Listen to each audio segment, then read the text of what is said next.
All right. That's good.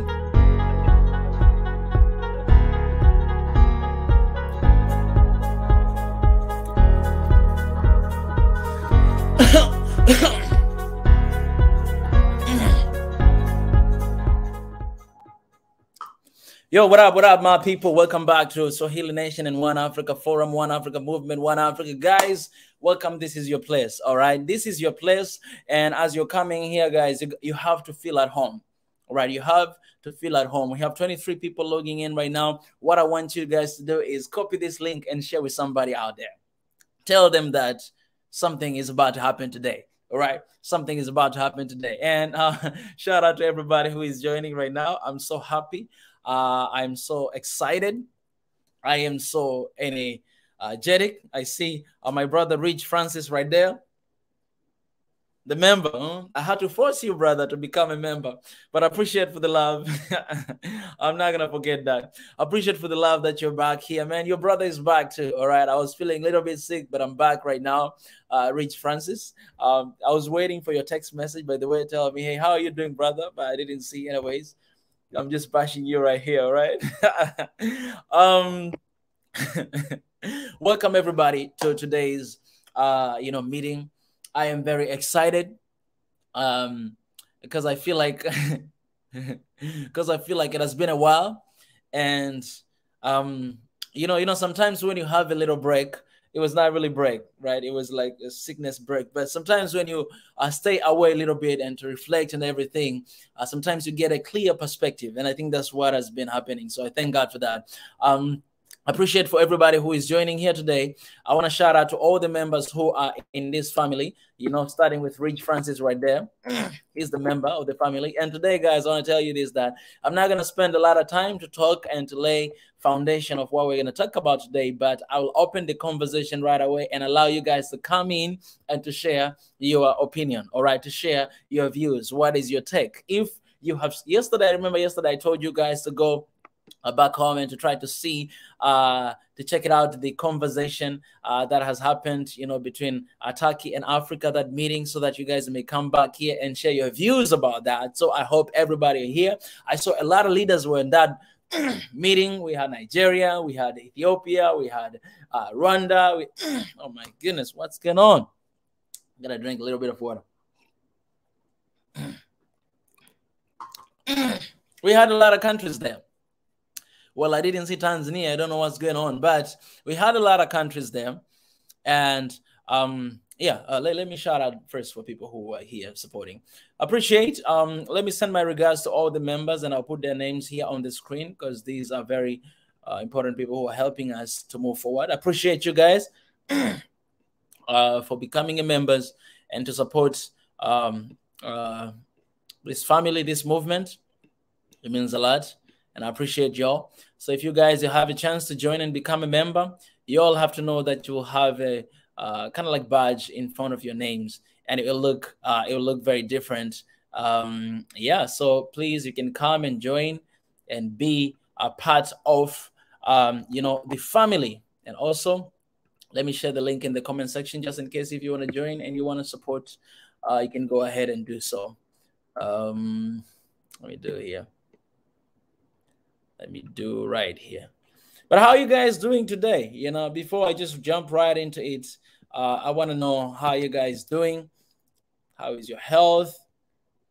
How are you guys doing?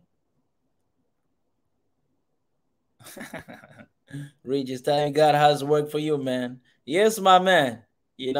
God is not done with me yet. All right. God is not done with me. When enemy is trying to, do something on me, God is like, I'm not done with this man, all right? I'm going to make sure that you're still standing because there's a long road to carry. Long road, all right? And this is not the time yet, all right? This is not the time to finish. We haven't even started yet. Let me just say, let me just pray, and then I'll begin. God, I thank you for today. I thank you for the meeting we're having today. I thank you that you give us wisdom, you give us understanding, and you will help us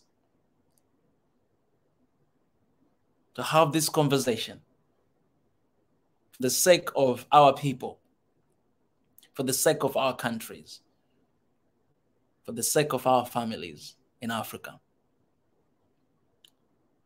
Our vision, One Africa vision, is to see Africa that is united, full of love and peace throughout the continent of this beautiful land of Africa. So help us. Help us. Help us today. In Jesus' name I pray. Amen. All right. Well, somebody I see here that said there's a breaking news in Sudan. Well, is this something that let me see here. Let me call my brother here to ask my Sudanese brother. He's right here. Let me call him right now. I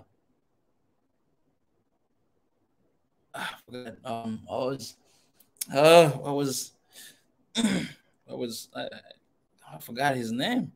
Okay, Mr. Shine, he's right here.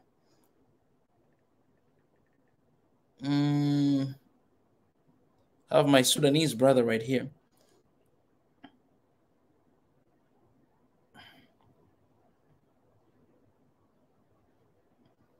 Just want to double check that breaking news that Sudanese government has been overthrown.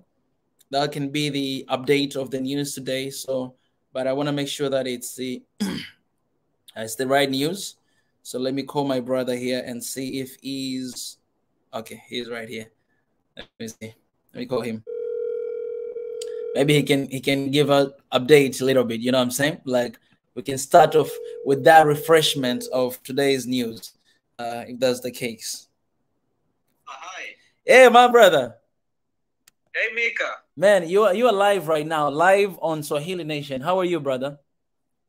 I'm doing well. How are you? I'm good. I'm good. I'm good. I just sent you the link. Are you in the place where you can actually come and join? I want to ask you one question, little quick. Yeah, of course. Of course. All right. You can go through that link, and I want to ask you this question. Yeah, give me 3 minutes. All right. Okay. Okay. That's good. That's good. I will join. All right. See you. Okay. So we have our brother here from Sudan. He will come and join us and confirm this news. All right. This is amazing. This is great.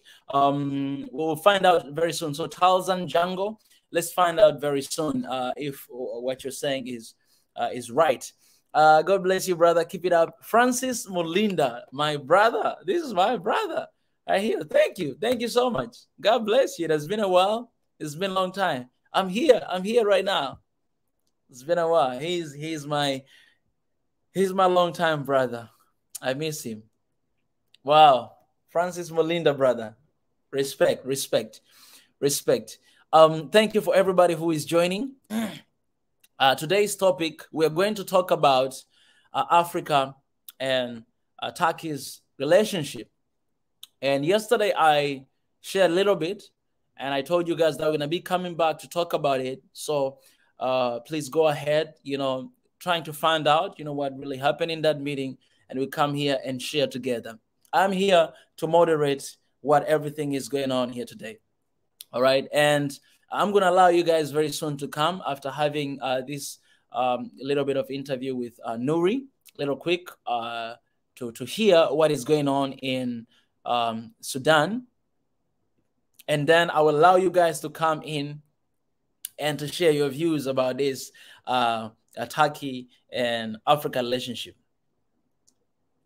I want you guys to be as honest as you can be, and I want you guys to be, if you're someone who is based on analysis, research, and all those things, you can use whatever expert you have to do that, because it's very important. What we discuss here today, there's a lot of people who are watching. I believe sometimes even leaders are watching, because these are normal people, Africans, raising our voices about Africa, right? Raising our concerns about Africa.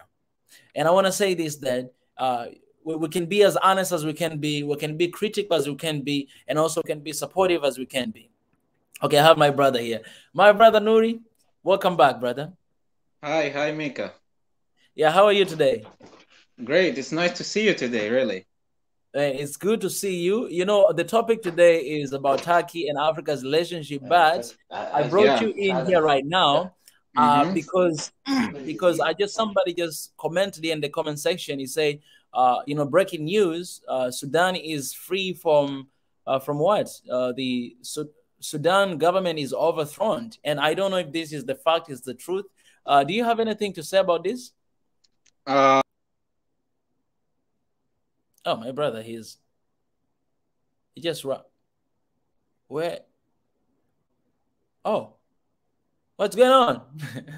All right, our brother will be back here very soon, and we will have a conversation with him. But I appreciate everybody who is joining. I appreciate the members, and beforehand, I want to appreciate for the super chat as well. If you want to join as a member, the link is already down in the comment section, and I'll go ahead and I will attach all the way to the top. Sorry, yes, brother. Sorry, Mika. Sorry, Mika. No worries, brother. No worries. Yeah. You said Sudanese government has been overthrown. Yeah, somebody has said that. Actually, I'm not sure about that. Actually, is not precise. Yesterday, the protesters has entered the palace, the governmental palace in Khartoum. Okay. Yeah, so we cannot say that it has been a coup or something. And until now, I don't know when did you give this information, but until now, there is nothing changed. Just the people has been so brave to enter the palace. This is the thing that happened yesterday, actually. And I sent you the photos actually in Instagram yesterday. Exactly. Yeah. You share with me. That's such a beautiful photo, and I shared on my story as well. Maybe let me show them right here. Wow, that's amazing. That's so the picture you sent it to me, it was yesterday. Yeah, exactly. Yesterday, people have marched. By the way, this is the 3rd anniversary of our revolution. Okay. In Sudan, that happened in 2018, and this time people came back with more spirit than before. Like, this is what actually I me myself I have been really surprised of this spirit. I didn't expect like many people would go out, but when I saw that, I really told all my friends, like, good job, you really did well. I mean, this spirit is really needed, and people, like, after all what we have going through, the people are still like fighting, and I was really amazed. This is why I made a comment. I said, this is spirit what Africa need. We need the Sudanese spirit in the whole continent, Yeah. So just Rabia, do you think that it's going to be overthrown soon? What is your thoughts on that? Well, the thing is, it's good that we have this spirit, but actually the game is, as you know, is really complicated.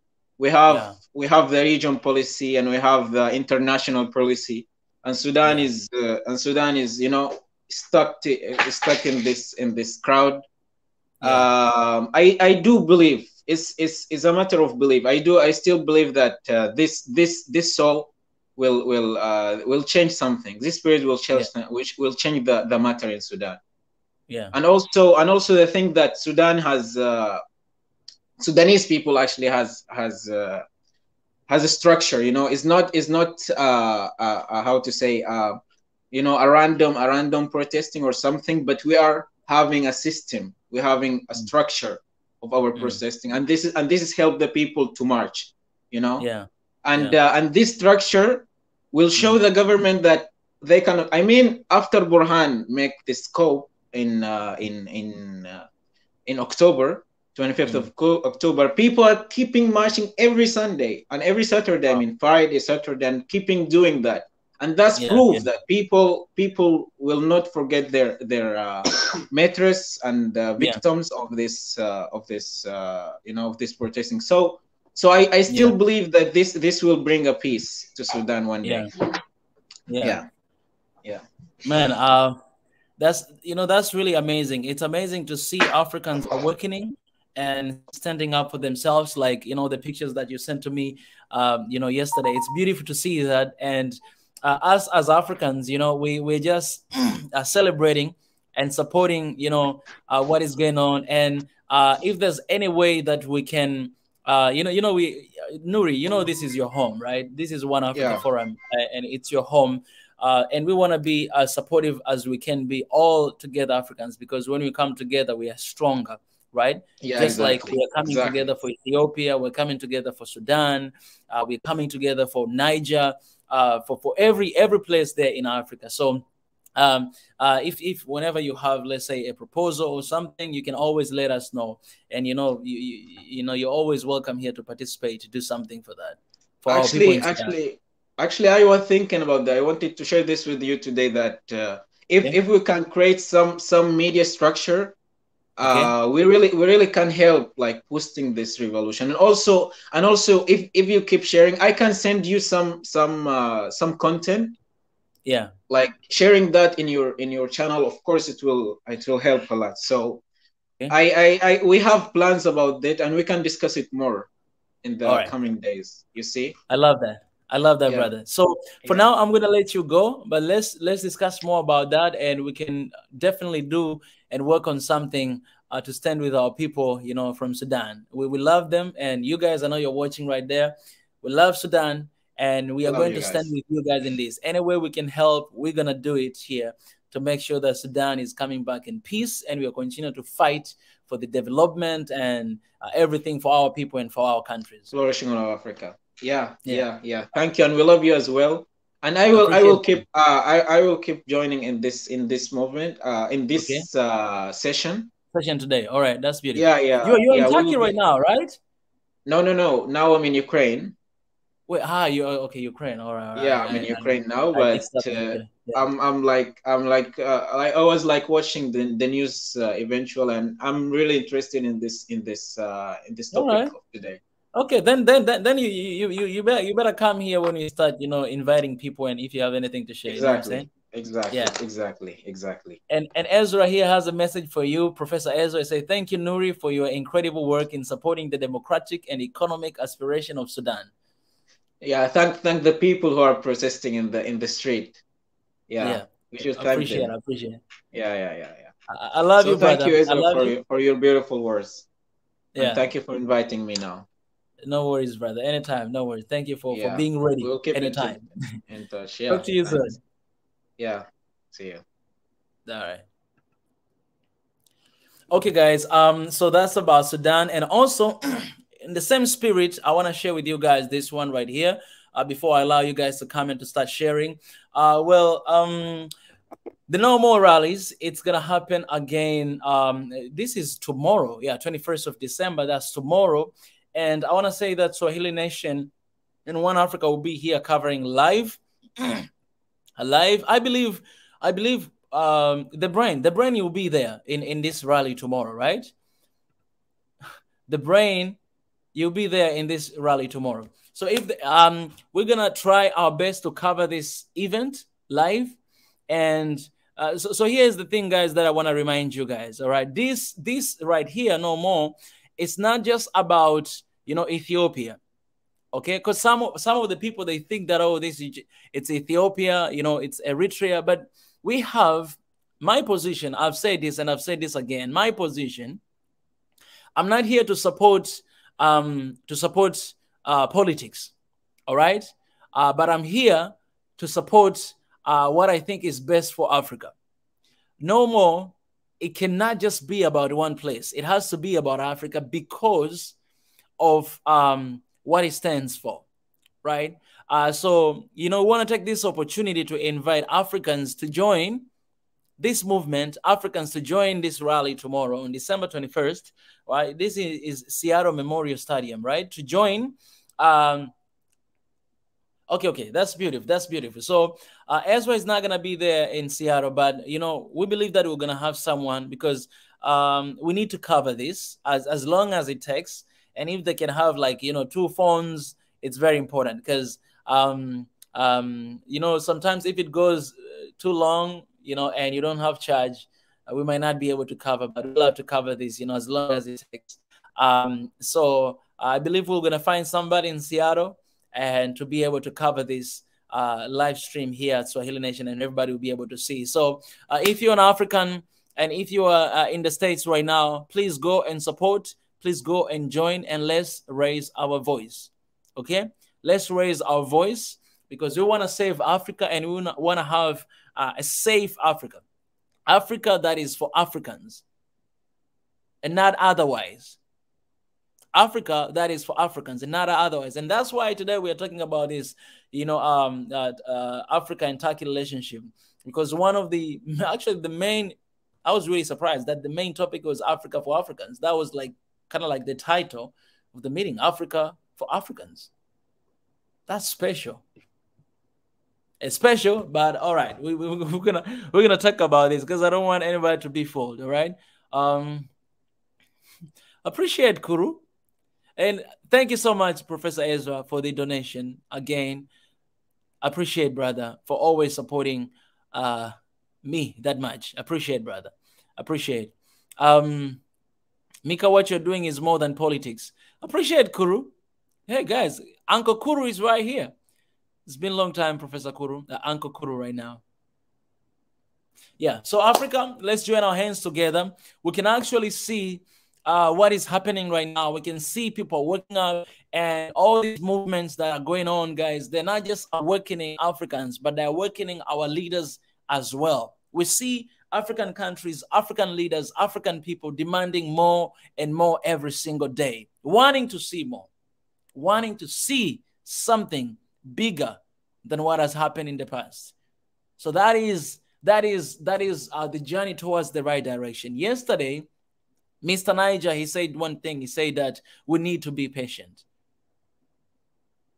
And you might tell me that, man, we've been waiting for a very long time. Yes, I know. We've been waiting for a very long time.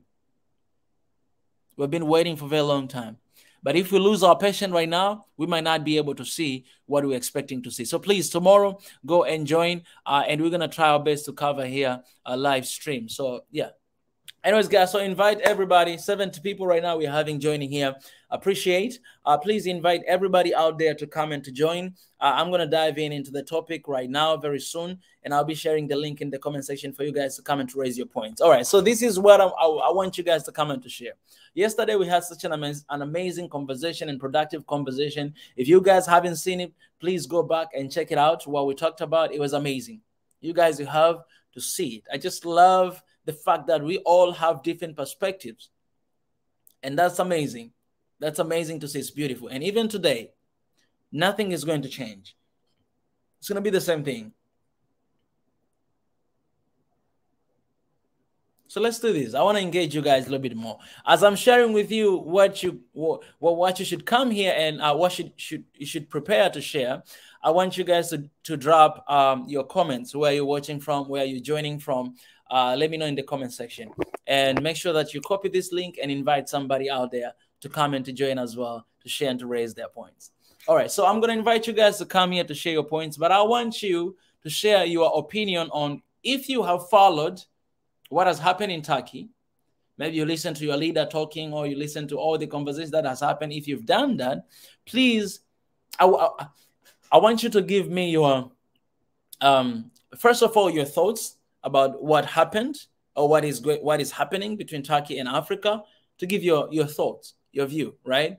What do you think about this? What do you feel about this? And what do you see? What's going to happen? That's first.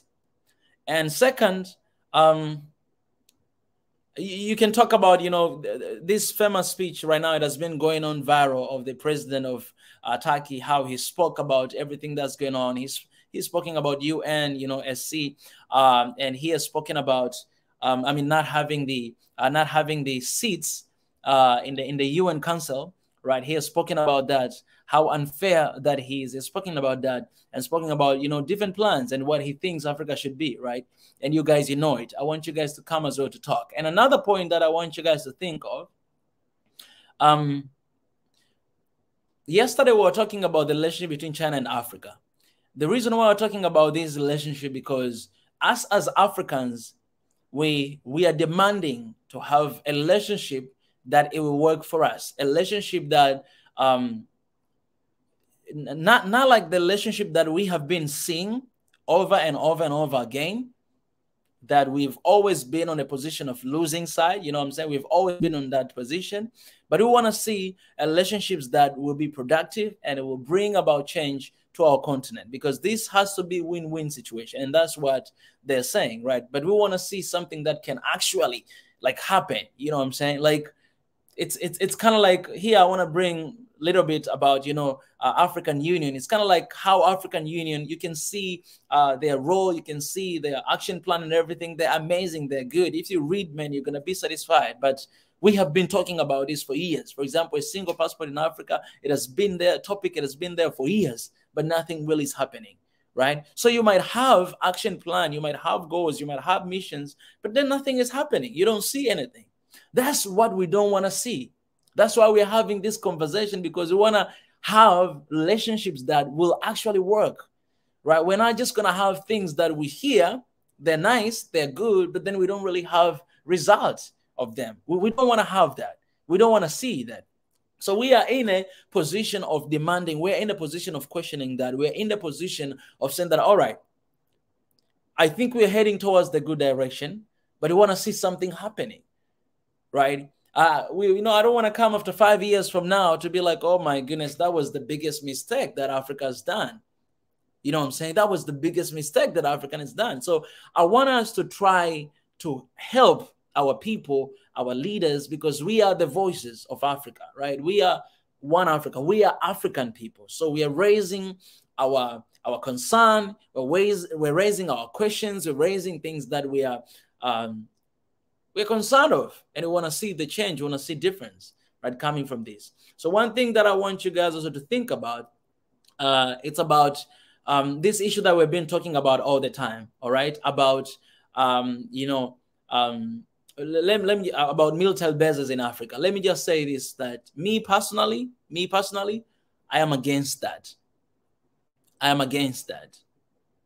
The relationships that we have with different countries, whether it's China, whether it's US, whether it's Turkey, the military base, it should be out of the option. It's not something that we have to embrace. It's not something that we have to welcome. It's not something that we need to agree. We have to agree on. It's not. This should be out of the picture. That's my opinion, because Africa, it has to be a safe place. And for me, it's scary when I see every single day there's increasing of foreign military bases in Africa. Like US, they do have. China, they do have. German, they do have. Japan, they do have. Turkey, they do have in Africa, right? It feels like it's a battleground for me. These people, if one day they go, they go bad with one another, or they don't agree on something, anything might happen here. So it's not safe. First of all, for me, I think it's not safe to have that in Africa. So we can have agreement, we can have all these things, but I think it should not be in the option. It should not be something. Why I'm telling you that, as we are having conversation, I'll tell you guys, I'll elaborate that more. So I'm going to go ahead and share this in the comment section, because one thing that we're trying to do right now is to have very short, precise, and just on to the point discussion that will sit here, we'll discuss.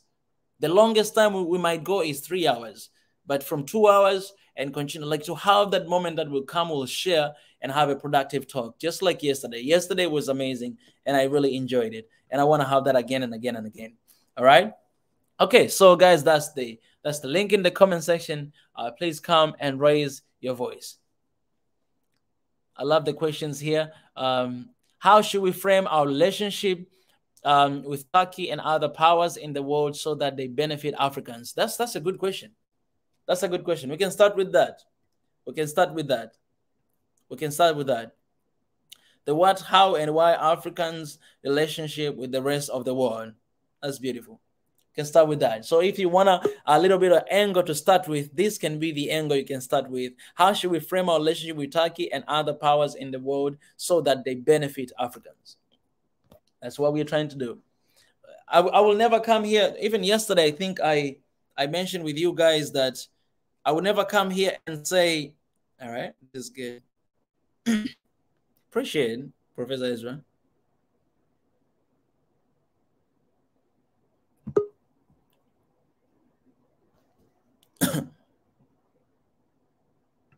Okay, I have already here. I have the brain, and I have my brother John. Oh, he's gone. The brain, welcome to the show, brother. How are you today? The brain. Oh, okay, I'm muted. So this is really incredible with what you're doing. Yesterday was an incredible session too. It brought about very real discussions about the relationship with Africa, with China and Turkey, and we're going to have discussion about the relationship with Europe as well, and then the Americans, and then the Latin Americans, and the Indians. Every one of us. The question is, how should we frame it in such a way that we benefit from it? We have to say, what is the benefit that we're looking for Africans? We need benefits in terms of security. We need to provide security for ourselves. And hopefully we cover this topic some other times. The issue of Sudan, the issue of Central African Republic, which I've discussed with you. We'll come and research it and come back and cover it. But there's a lot of issues in Africa that is related to security, providing security. I was doing a research the other day. Ethiopia was spending $4.9 per person, per capita, on security. Do you know how much Netherlands spends on security? $12,000 per person. Netherlands, what are they fighting for? The Netherlands spends $12,000 per person for their security, for their defense. So there's a huge gap for security. So what Turkey has offered to Ethiopia and Nigeria particularly is not just offering these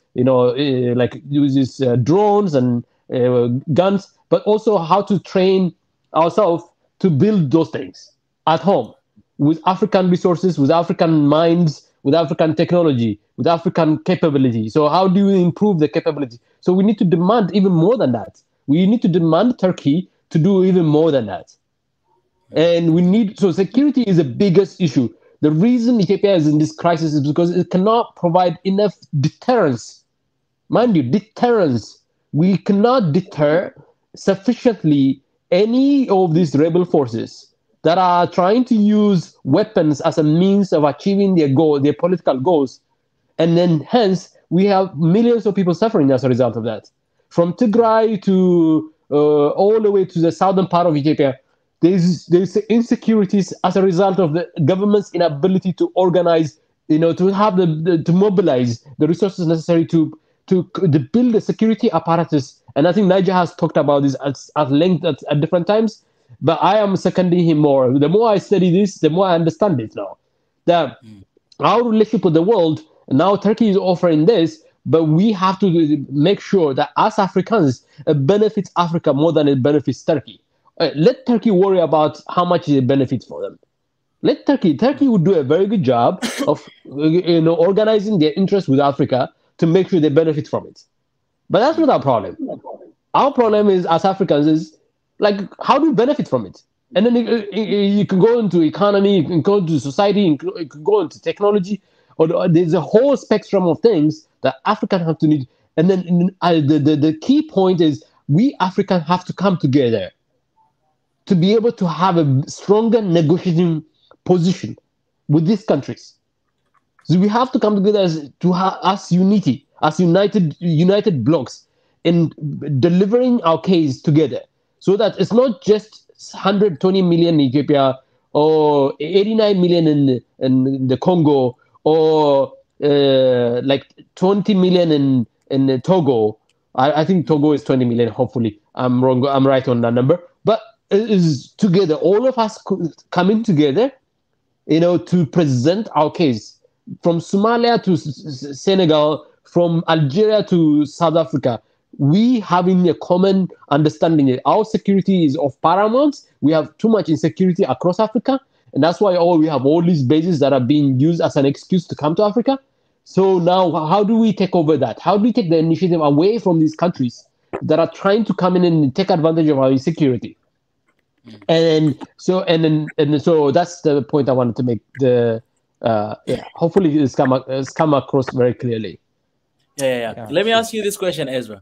I mean, we have seen one of the things that maybe even US and other side they're not bringing to Africa, or they are not really willing to give, is the technology. Like I can see that. I mean, Turkey, they're taking extra step extra step to say that, okay, we're not just giving you this, but we are going to teach you, and we are going to help you to understand the technology that we use so that you may be able to produce, for yourself. And for me, I wanna know, like, how do you see that? Do you think like Turkey, they're trying just to send the message to the rest of the world that we are into this and we want Africa to choose us over you guys? So I think, to me, like, Turkey is stuck in a way where its interest has not been properly served in Europe. So they're pivoting to Africa to hedge their security for better. So we can take advantage of. We know Turkey needs Africa to provide security for itself. We also know that Turkey had to develop this technology by itself, because even though Turkey is a NATO member, the Europeans and Americans refused to provide her the necessary technology to develop the drones that they developed. Their drones is number 3 in the world. After US and China, Turkey's drones have now, I think it's number 3 or number 4. I don't know whether Israel is in there too. But they had to develop at home their technology, which tells you there's lesson for Africans there, that you can't actually develop your own, even if Turkey is not providing you the full range of what top secret things, for obvious reasons. But we have to demand to the extent possible, whether Turkey says it's for public publicity stance or not, it doesn't matter. If they say it publicly, we have to hold them accountable for that. If they say it for the sake of public relation management, it doesn't matter whether they say this for that purpose or not. African countries need to take those words and demand Turkey fulfill what they promised publicly in private. And how do we do that? By aligning the Turkish interests with that of the African interests, by making sure the African interest is clearly defined, which is security. Security of Africa is of paramount. I mean, it's everywhere across Africa. You see insecurities, and in part of it is organized somewhere else, but part of it is down to African countries not having the ability to mobilize the resources necessary to achieve it. Now somebody is offering you some means of mobilizing that. So we need to take these words that are coming out of Turkey and make sure they are completed to the end, in the interest of, I don't know if I've answered your question properly, but we need to take that step to, if there's a public statement that's made by Turkey for the sake of public perceptions, it is up to Africans to take that Turkish interest and then make it real. Turkey, if they can get away by saying it publicly and not do it in real, they will do it. But because that will serve them, that will serve their interest. They will benefit the public perception that Turkey is with Africa, but Africa will not necessarily get something out of it. But the only one who will hold Turkey accountable is our leaders, our organizations, from African Union to regional blocs to African nations. They have to hold them accountable to what they've made publicly. So I'm going to hold accountable our leaders. Okay, Turkey has said this. What have we done about to make sure it's operationalized, that has come real? So I'm going to hold the Ethiopian government accountable in making sure that technology transfer takes place as stated in public. So when they're in their private sessions and they're discussing deals and having agreements, we have to make sure African leaders show us that they've taken those words and translated them into reality. And that's where the work of this movement is. That we here, Africans, have to say that, yes, we like those statements, but that's not enough for us. What will satisfy me as an African is when the Ethiopian government actually translate that public commitment of Turkey into reality. Public commitment of Turkey to transfer technology, public commitment of Turkey to support Africa's to be represented permanently under the UN Security Council. Those public statements, we as Africans have to find a way. So we will hold them accountable. That's where the solution lies. That we here, the public, make sure we understand that we have a role to play. That our role is not done. when Turkey announced get excited, that's not done. The only excitement comes when African countries translate those public pronouncements into reality. So our defense ministers, the legislations that have been passed in our laws, and the discussions. So if there are discussions that are happening locally, regionally, we need to say we need to do something about it. Thank you so much. Yeah, appreciate Ezra. I'll get back to you later. Okay. We have our brother here, John from Nigeria. Right. Yeah, my African brother. How are you today? Yeah, fine. Thank you so much, Mika, and hello to everyone. Quickly, let me go in on the topic. I think it's not only Turkey coming into Africa. We have Israel also, coming, trying to make friendship with Africa. And this is what I see. It means that, or probably what we've been saying, that Africa does not need the world. The world needs Africa. This is what, as in, if you look at it in the way, these top countries are battling for Africa, it means one thing, that, Africa does not need the world. The world needs Africa. And I just streamed a video now on YouTube on the Turkish president trying to advise African leaders, saying that Africans were exploited, that they should go back and develop their country. And I'm so happy for, for that kind gesture.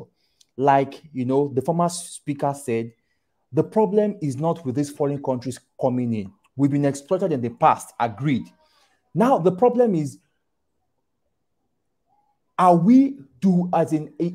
is Africa, are we united? That's the first question. 2, what are the visions for Africa? This is what I think Africa is, this is what Africa and its leaders are actually lacking. If you look at Africa, if you look at most African countries, it seems as if nothing is actually working, apart from if you go to a bit of Tanzania, South Africa, like the real arrowhead of Africa are not really putting themselves together. And I like it that Turkey is actually coming in to give them a boost. I'm going to rephrase the other speaker. They are coming to help us. Are we ready to help ourselves? That's the big question. That's a good question. They are coming to help us. Are we, for example, look at Turkey. Turkey was actually, in scrap, the former leader said. I was going through their weapons. They've done so well. Their defense system is one of the best in the world now. Turkey, every year they spend about $21 billion on their army. They sat down to develop their military system in their own zone. They did everything by themselves. How many African countries are doing that? Except for South Africa, Nigeria is doing a little bit. It's very small, but it's not really significant progress. But as Africa, must we always wait for somebody to come push us? That's the problem. We're always this baby of the world, baby. Somebody must come push us. That was the reason why we were exploited and were taken into captivity in the first place, because we are too relaxed. I think it's just like the nature of Africans. We're not stupid, like I'll say. Africans are not dull. But the problem is that we have this gentle nature. We are relaxed. We are calm. And do you know why we are relaxed? Because we have nature. God blessed us with nature, gave us agriculture, gave us water. So we are like, how do I call it? We are peaceful people.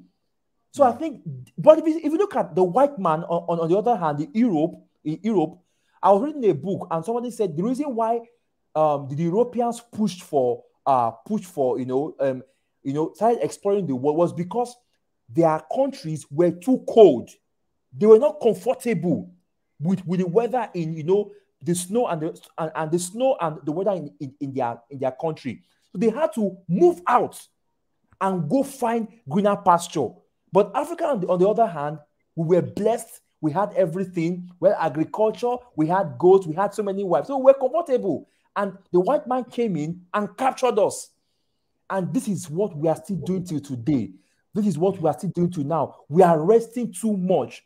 Africa is sleeping. It's a sleeping giant. We need to wake up. We need to wake up. We need to start planning for example, now look at the racism in Europe with our footballers. Why can't we have What is stopping African countries from building a very big league in their countries? What is, but that how do I put it?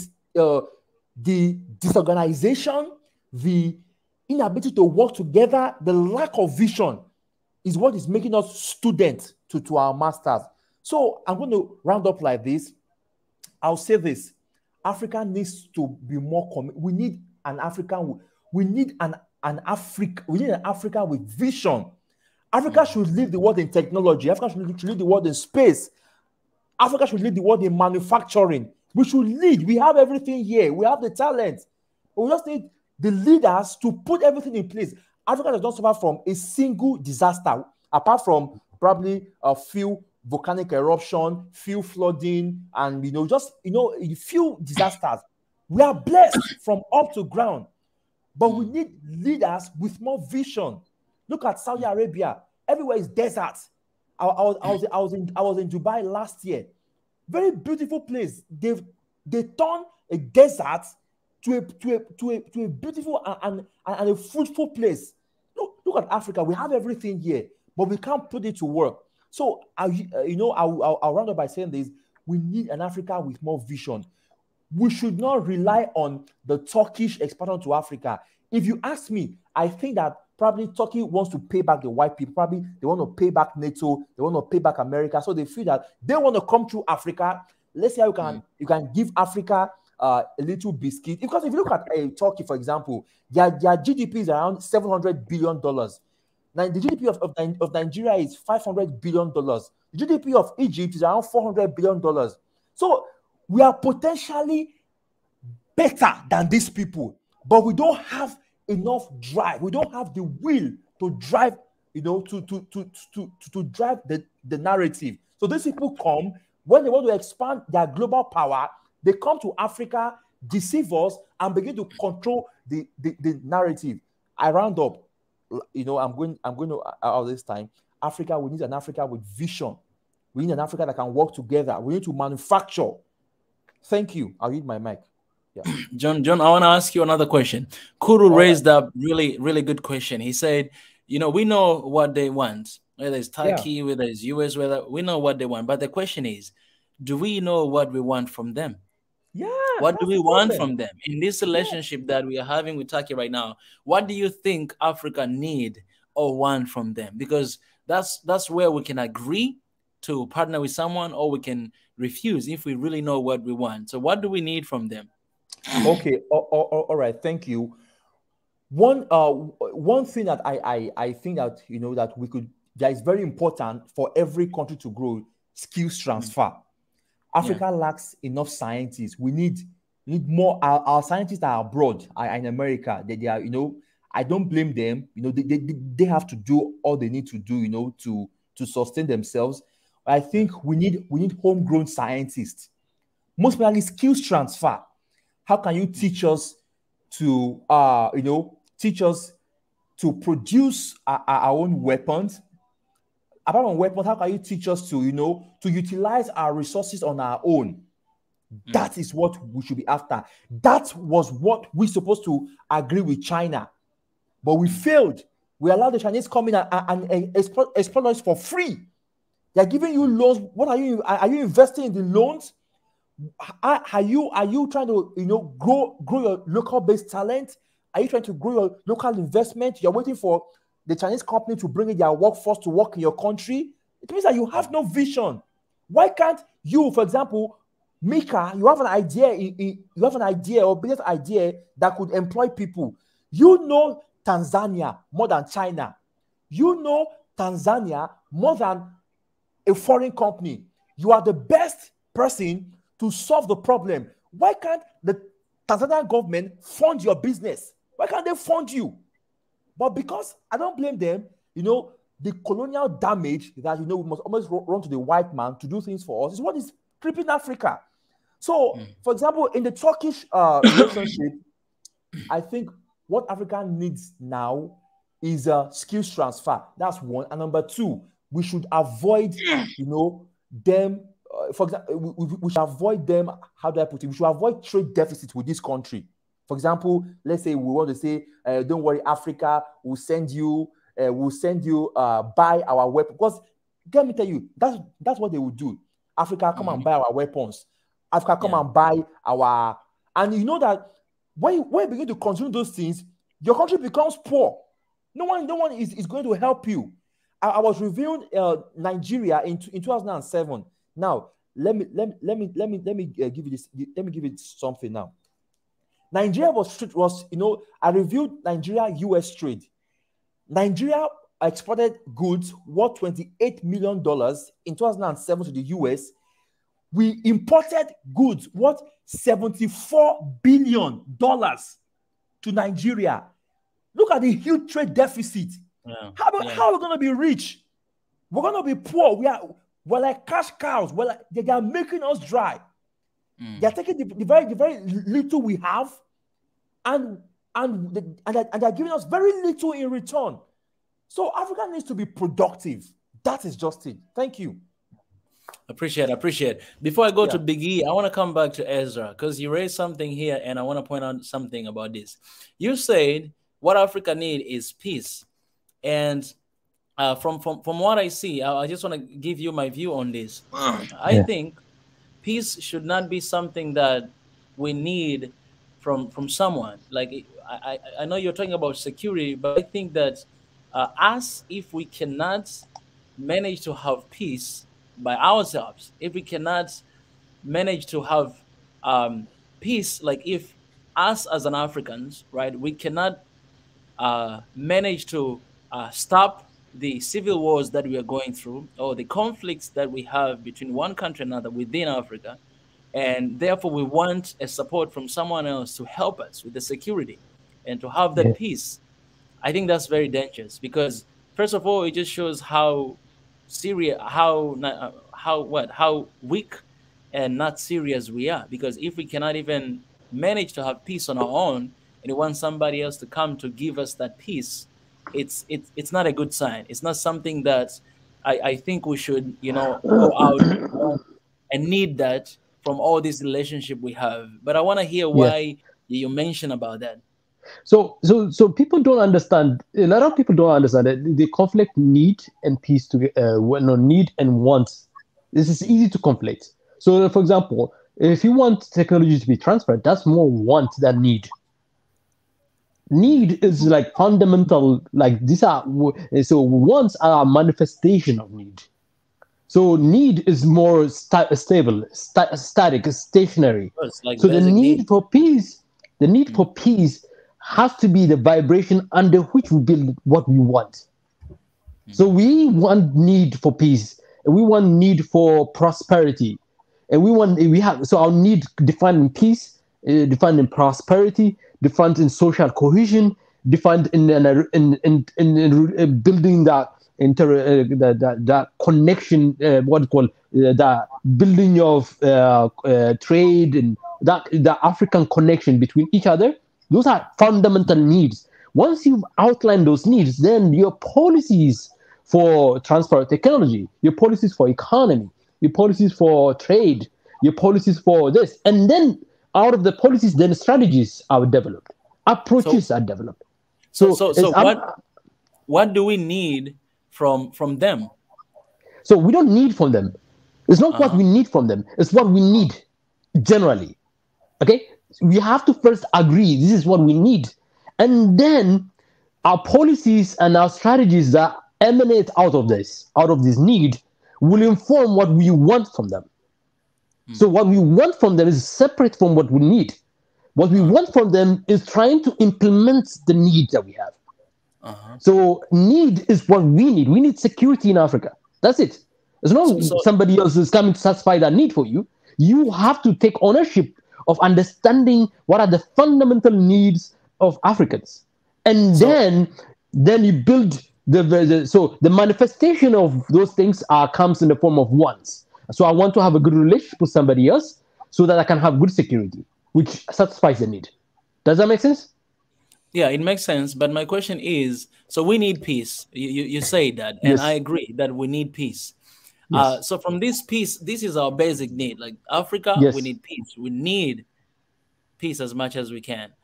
What do we want from them in order for us to have that peace? So then what we want from them, before you even get to that, that's like, yeah, you've crossed the bridge before building the bridge here. Before you, they are on the other side of the bridge. You're on this side of the bridge. You've established your need.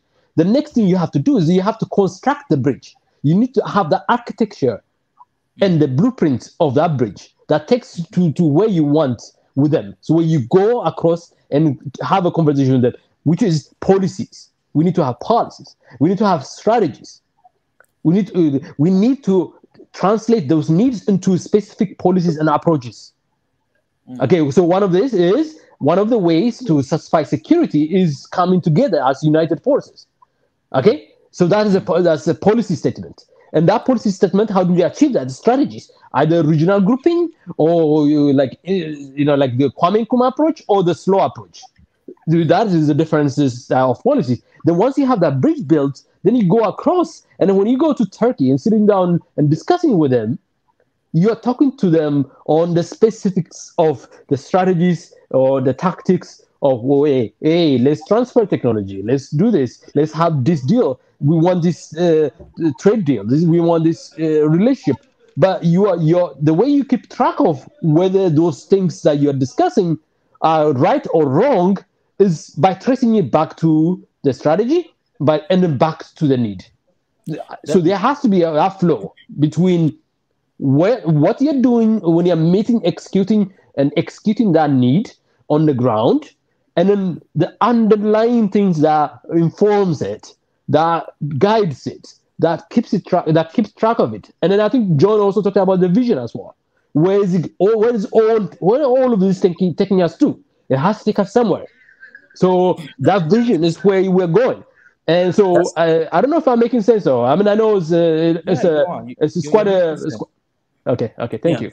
That's where I wanted to go, because and I'll bring Big E as well to give his thought. That's where I wanted to go, because John, he spoke about vision, that we don't have vision, and I think we can say that we have vision. They're out there, but we have vision that it kind of seems like it's impossible to achieve, because you can go through the African Union website and the action plan. You can see that they have a vision. The peace is one of the things that is very it's big.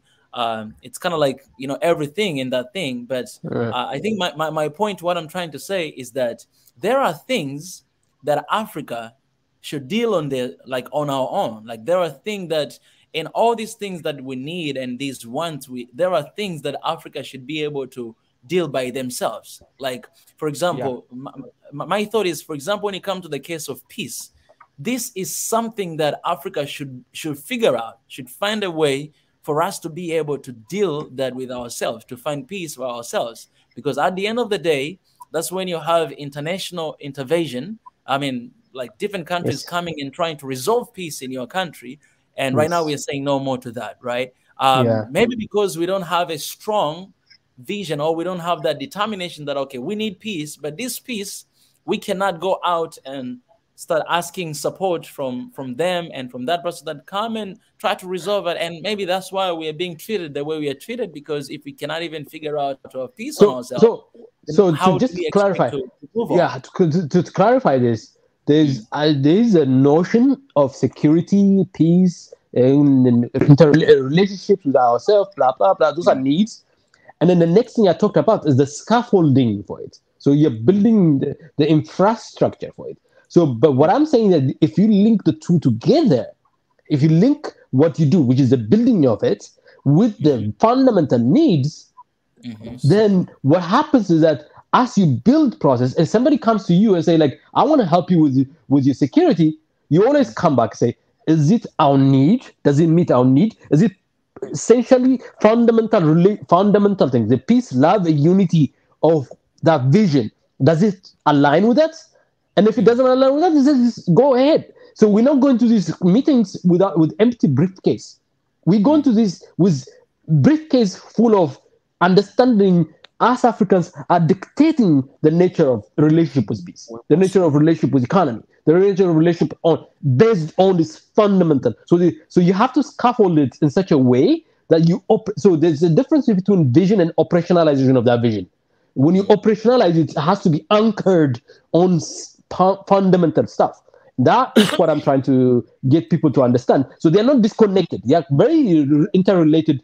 They play with each other very much. But if you don't have all this fundamental stuff, you just go in there without aim, without target.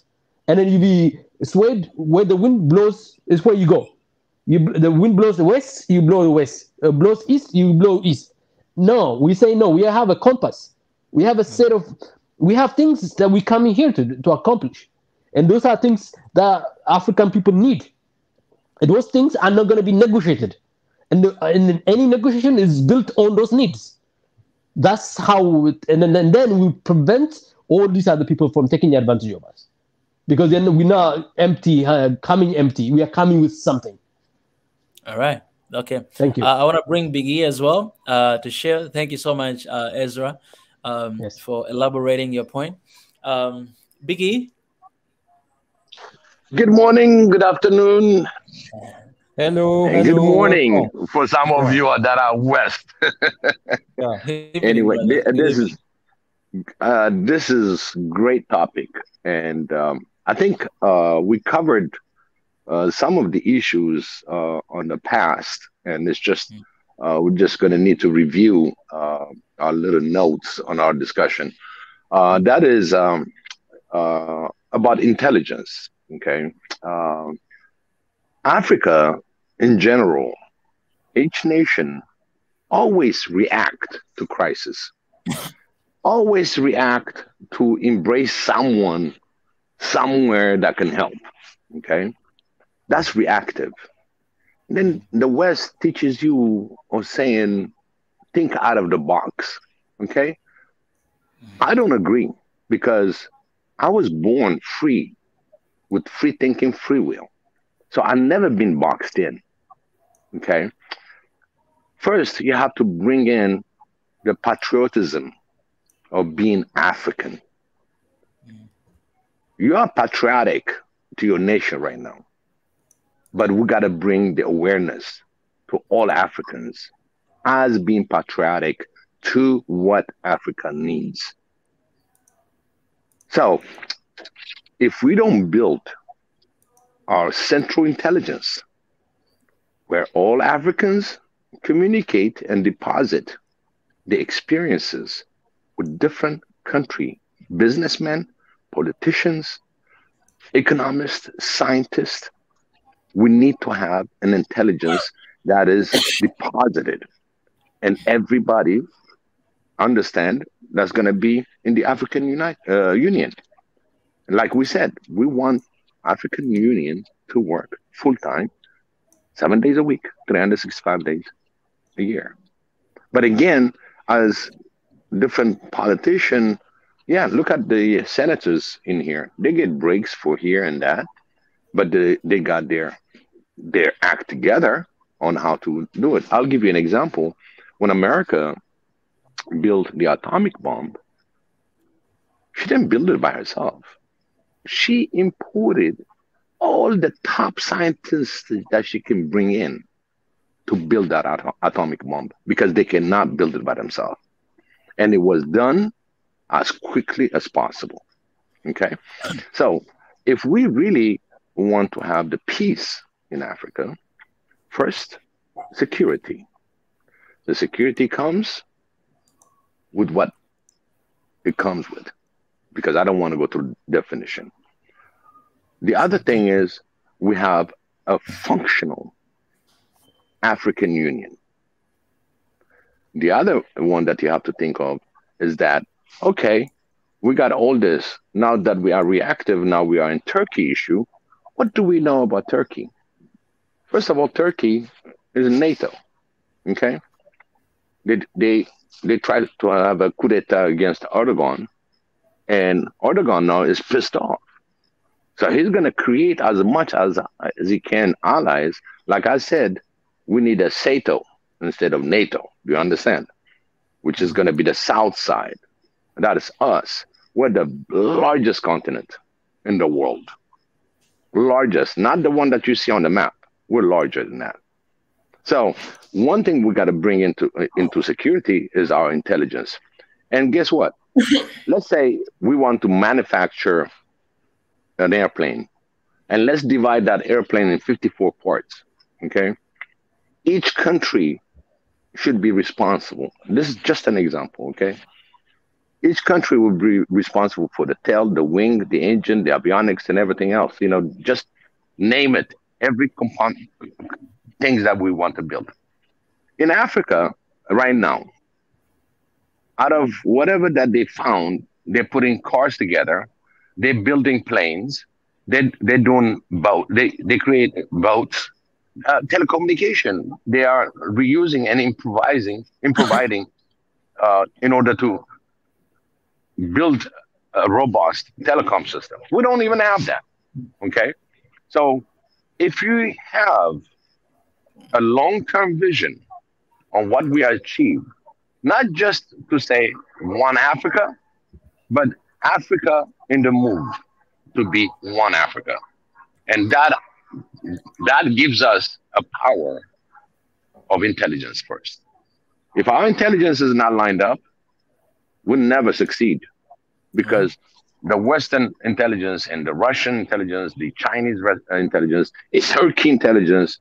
In fact, we have a good intelligence in Egypt. It's just Egypt has to collaborate with all Africans. And that is something that we miss. We are reactive. Every time there's a crisis, we react. Okay, right now, all African nations, they put it together. They said they boycotted the EU meetings, but they went to Turkey because Turkey really have an influence in Africa in general. And Erdogan knows the history. And I've seen some Eritrean commenting in this, and believe me, Eritrea is not the way just accepting anything. They analyze, they understand, and then they execute. And that something that we can learn on how Eritrean intelligence is working, and as well the Nigeria has very deep intelligence, but they're not sharing it. Okay, all these targeted countries, they're not sharing their intelligence on knowing each country that's onboarding. We have to have an onboarding systems in place, and how we qualify each country that wants to help the continent, not just one nation. Because right now we're talking about Turkey bringing the whole continent together. So we lack intelligence, and we could not have a collective intelligence and where they can decide to make the right move. We're still going to fall in the old way of moving. Just like the West, Turkey will become the West. Everybody will grab the power. So we need to have a very solid intelligence put together by all Africans where they can communicate. Is this the way to go with? Are we with the West, with the Chinese, with the Russians? What are we? Do we have any background check on some of the company they sent you to exploit the minerals or the resources? Let's say this company fails. It's a Turkish company. Now he moves from Congo, is going to go somewhere else, and nobody has any understanding. It's just they see, they give us a good price. No, we need to know what they did in that country before they come into your country. So we lack intelligence. If we want to build something, do you know Africa has a lot of scientists abroad? If we secure them, if we can bring them in collectively to build the African manufacturing, we have the people. It's just we need to make sure we secure the securities. We don't want to end up like the Iranian general that they've been killing scientists. Don't believe me. We have to protect them. All right. So do we have that? That's what I put. Appreciate it. I'll come back to you. But for right now, I wanna give a chance Sadeke as well to raise his point, and then I'll go to Kuru. To Nuri, and then Kuru. Okay, can you hear me well? Yes. Go ahead. So it's very insightful and discussion, and I think I want to focus on the security issue because the others are easy to discuss. I mean, technology transfer and markets and other things. It's just what others are already doing, and it's very easy. Yeah, it's not. But here's where the military and their security issue is a very tricky one. It's like a double-edged sword, I would say, because I would think like a short term. We can think about short term and we can think about long term. On a short term basis, I'm uh, I'm uh, I'm happy that this kind of partnerships are happening now because it kind of balances the power in the world, because you don't want to have to be in the mercy of like what Turkey was saying, like what Erdogan was saying, like you don't want to be at the mercy of five countries or something.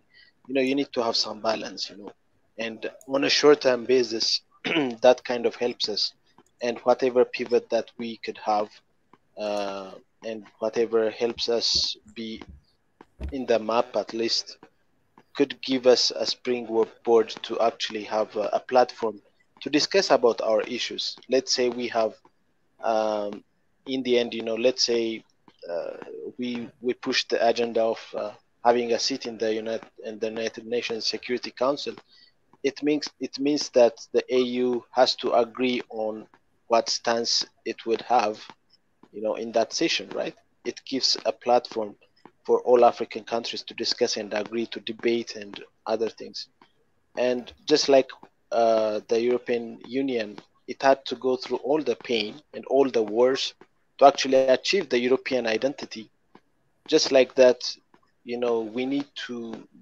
have passed through a lot of suffering, and maybe that's necessary. And if we are waking up, like John was passionately was saying, wake up Africa. If we really wake up and uh, learn from our mistakes, then we can put the agenda forward, and then we can have our own vision and demands and all the blueprint that Isra was saying that could be put in place if we actually sit together. I'm not sure AU is actually sitting together. It's just like Biggie was saying again, like it's always reactive. It's not proactive. It has a vision of silencing the guns, yes, and then if you are really buying the guns again, then where is the red line? It's a like that's why I say it's a double-edged sword. If you want to have silencing of the guns, and if you want to have peace, you need to have some proactive issues, preventive measures, not reactionary ones. It should not be about crushing rebels. It should be about preventing, such kind of rebels everywhere. You need to make it like a taboo for people to rebel and take up arms, um, rather than discussing on the table. So that takes time, and that needs a lot of discussion among African countries, and it takes a lot of pain. Having peace is a lot of pain. It takes a lot of sacrifice. But it's easier to just buy guns and then crash whatever is there. It's again a double-edged sword, because if you don't have, like most of you were saying, if you don't have a vision like in the African Union, if you don't have a good blueprint, if you don't have that anchoring principles, what happens is these arms, okay, maybe we say the current government could be democratically elected, or it could be a dictator. And then what happens to the next, the next leader? It could be anything. What happens when you have acquired all these arms and then some conflict happens among the African countries? How do you solve that? All the capabilities have increased, and there's technology transfer. You can build arms and so on. It gives you the capability to be belligerent over your neighbor if you don't have a principle, if you don't have a system that can solve issues. So there should be, of course, the intelligence and so on. But then all the intelligence comes up when you are politically interconnected, politically having the same vision. Unless you have that same vision, how can Nigeria, or how can you imagine Egypt sharing its intelligence to Ethiopia when it sees Ethiopia as a threat and not like an economic partner? So I feel like the cart is before the horse. That's how we say it. I don't know. In Amharic we say ከፈረሱ ጋሪ ቀደመ እንላለን. So it means like the cart is riding before the horse. So it's we need to build something like a good unifying principles and values before we embark on such risky issues. But for the short term, it can help. It can help in balancing all the not to be at the mercy of the big powers. Thank you. Yeah, I'll add it.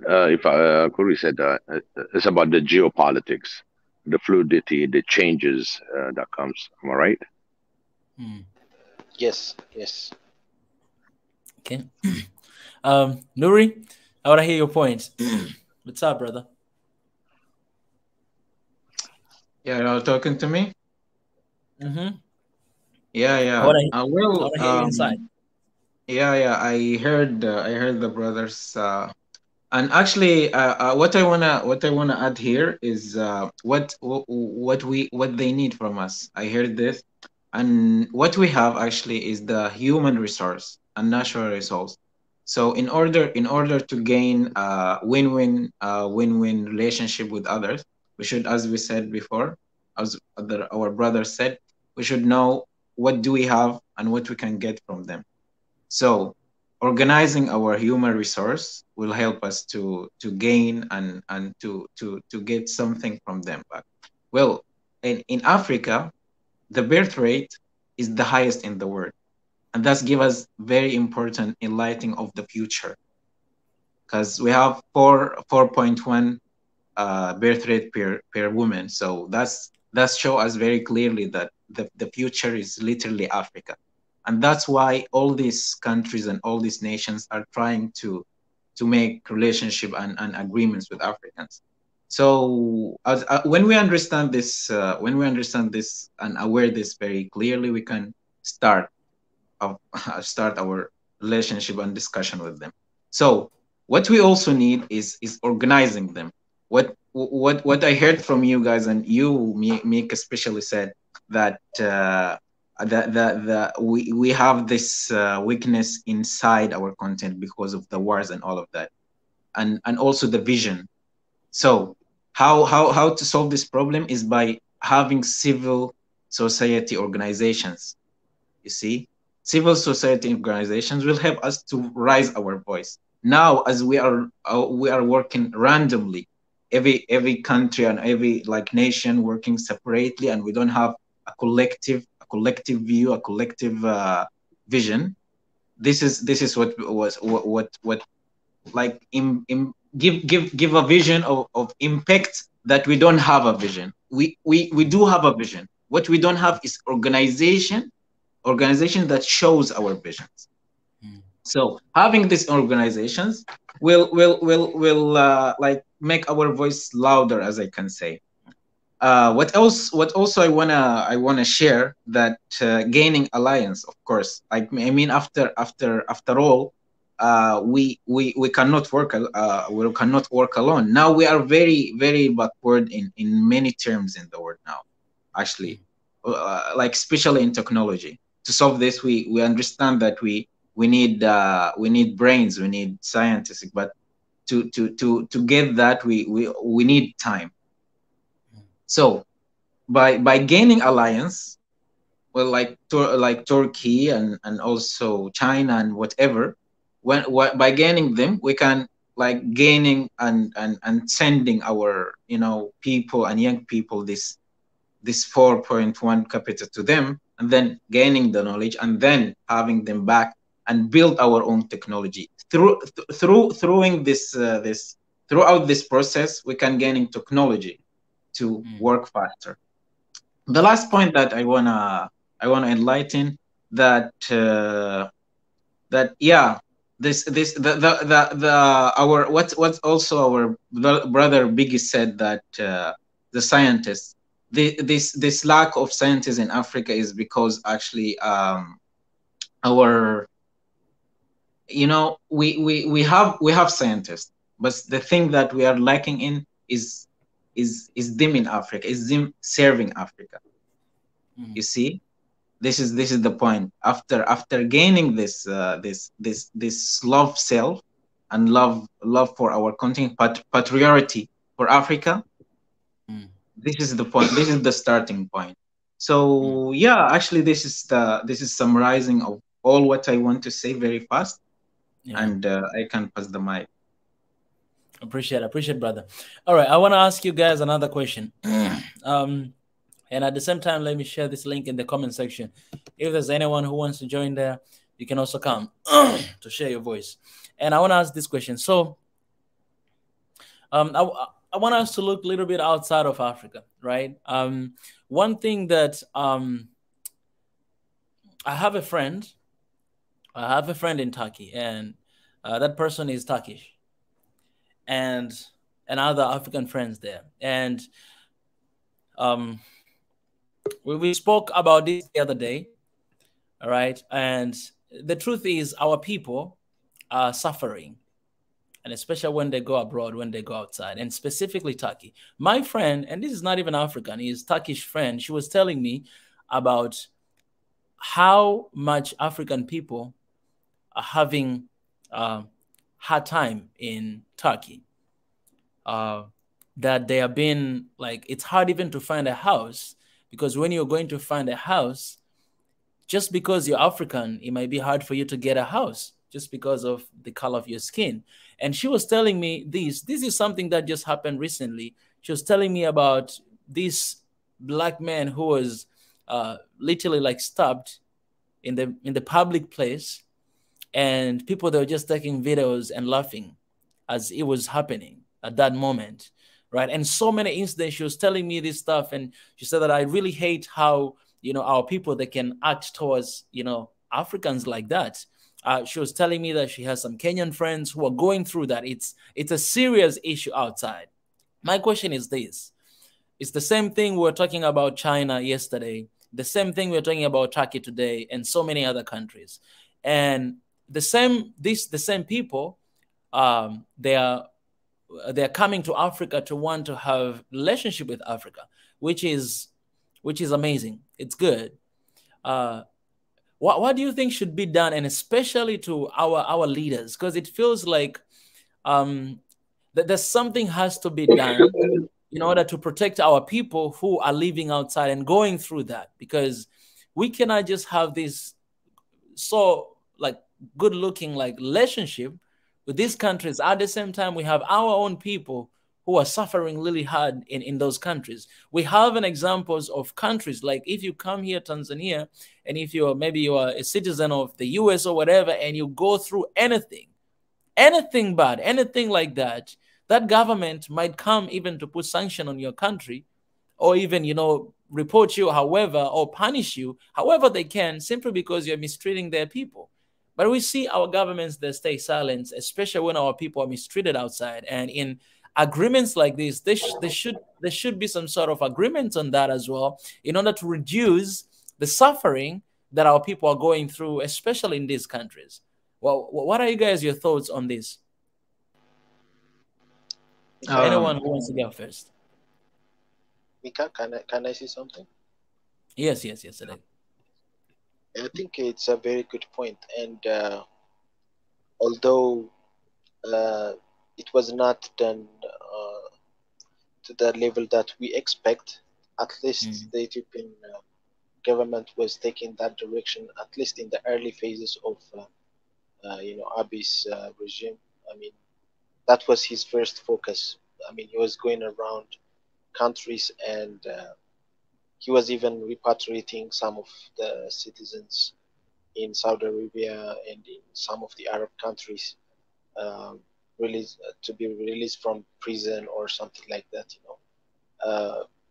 and that creates, that should be the focus. I mean, you need to be respectful of all citizens in the whole in the whole world. That's how you create respect. Otherwise, what happens is they always can make fun of you, and they can always say that these are rejects. You people are migrating out of Africa because they hate Africa, they hate African leaders, or something like that. They can use that uh, as a point to make. Saying like you come from uh, a bad country. Okay, you are trying to make a living here. You are already not respected. Okay, so but in that regard, like you said, leaders have to make the point that whatever deal they make, that should also be added. Like all citizens of that country should be respected, and even if they are illegal, they can be at least deported, in a respectful way, not beaten or not being in a very bad jail situation or something like that. That should be always the focus, because, of course, um, a lot of Africans, since the education and the whole westernization type of mentality has led a lot of youngsters from Africa to migrate out. It's not only because the country was bad, but it's because there's a perception that there are no opportunities in Africa. Although there are opportunities, there's a lot of resources. There are lots of untouched entrepreneurship opportunities, but of course they migrate out, right? It's not because they hate their country. It's not always because they hate the politics, but that's what the Westerners want to make sure that people are getting. So um, we need to put ourselves in the map by focusing on respecting our citizens, and it starts from the inside, of course. If people are not respected in their own country, how can they feel respected outside of the country? So, of course, we have to have an introspection into our own uh, country, how to make all citizens feel like they are respected in their own country.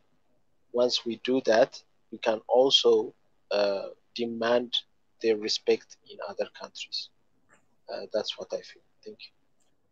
Cause man, I really appreciate Sadeke. Cause me personally, man, I really hate racism, man. Like I hate racism, like the way I hate evil, And it's I don't even know, what to say this, but it's you know it's it's really bad that we all with all these countries and all these experience that we are going through, we have okay we have a good, I mean, we have like we have these people who are always coming, and we are having so-called really amazing relationship with them back here at home, but then um you know what about our people who are going through, hell?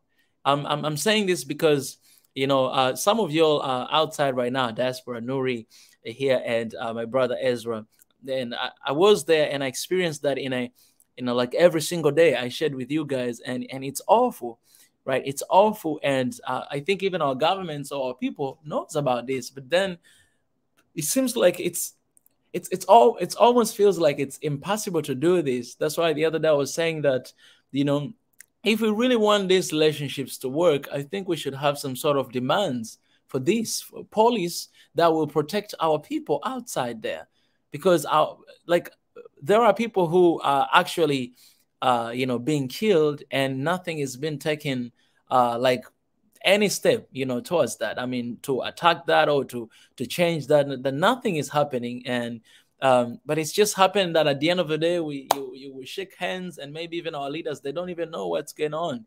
It's really awful. Like it doesn't make sense that all the time we need to be people who we are talking about this, or victim of all these issues that are happening. And I don't even know how to say this one. I don't know, but I'm just, I just wanted to point out, because I think, this is something that we can, definitely, try to do something about it. I don't know about you, Nuri, what you experienced there. If there's something like that you are, you're through, or you went through. Can I come in a little bit before Nuri does? Yes. If that's okay. Go. I just wanted to I like, sometimes, we frame it on racial terms, but what you need to understand that if you are a Bangladeshi, you experience similar things.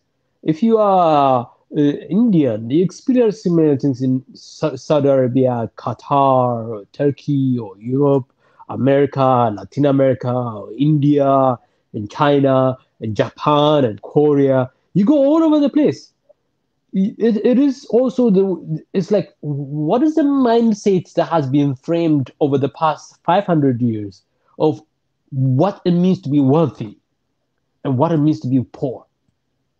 You have to go to what is the thing that informs behaviors like that, prejudice like that are being weaponized.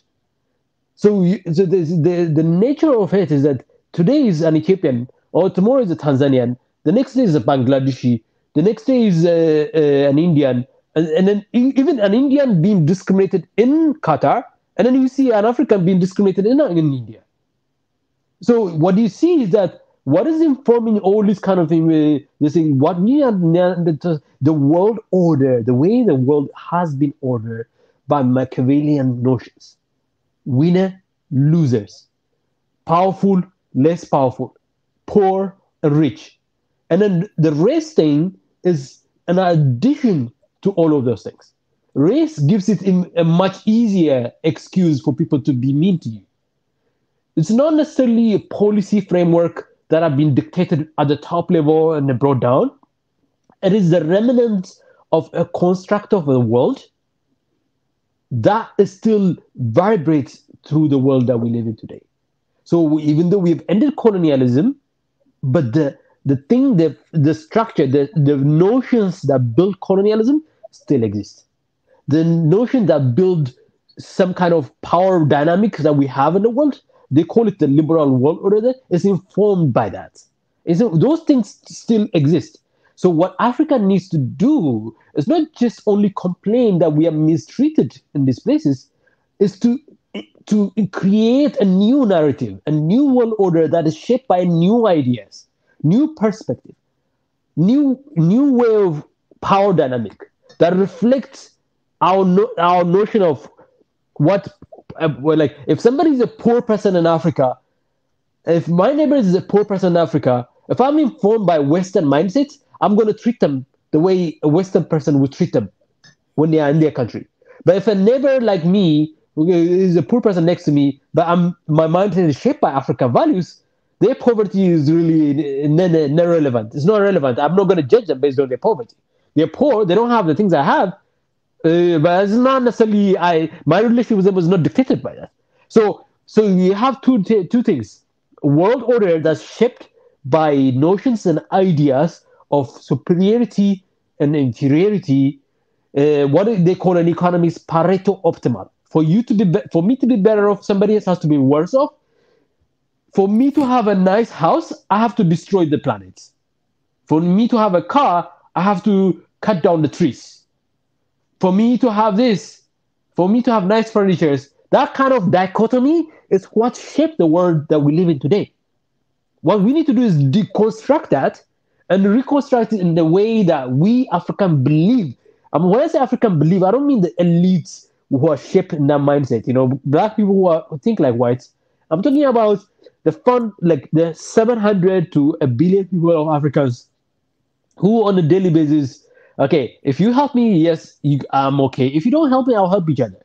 Most Africans are helping each other go through the struggles of insecurity, poverty, and lack of education through their own neighborhood relationships and connections and communities. Now we need to elevate those things up to higher levels so that it informs policies, it informs thinking, it informs the shape of the world. That's the thing that I wanted to throw in and the discussion so that other people can actually also look at it. Ezra, that's the long-term plan about decolonize, and for us having the system that it will, help people to think about us different. That will take ages. That's something that truly we need to do, but it will take ages. But what I'm saying is that at the same time, because at the same time that we are we are having that plan, and we are having that way of decolonize, and the way that we treat each other, that we set ourselves out there, we are in a position of. So sorry, Mika. I'm talking about like when the Ethiopian government, when the Abiy government came in and changed the way he was doing, he was informed by this. This is what I just told you. His Mademmer notion is a homegrown notion. And if you go deeper into his philosophy, you realize there's a shift in the way our government was thinking. And over the course of that 3-4 years, he and his leadership has been operationalizing it. And now, when somebody is being oppressed in Saudi Arabia, to the extent Ethiopia is able to expatriate those people, they try to expatriate them back home. But sometimes they are limited by resources, but their intentions are informing policy now in Ethiopia. This is what I'm telling you. That if we think that way, then our policies inform that. Magufuli in Tanzania was being informed by this, even though he might not have articulated the word this way, but he's thinking that way.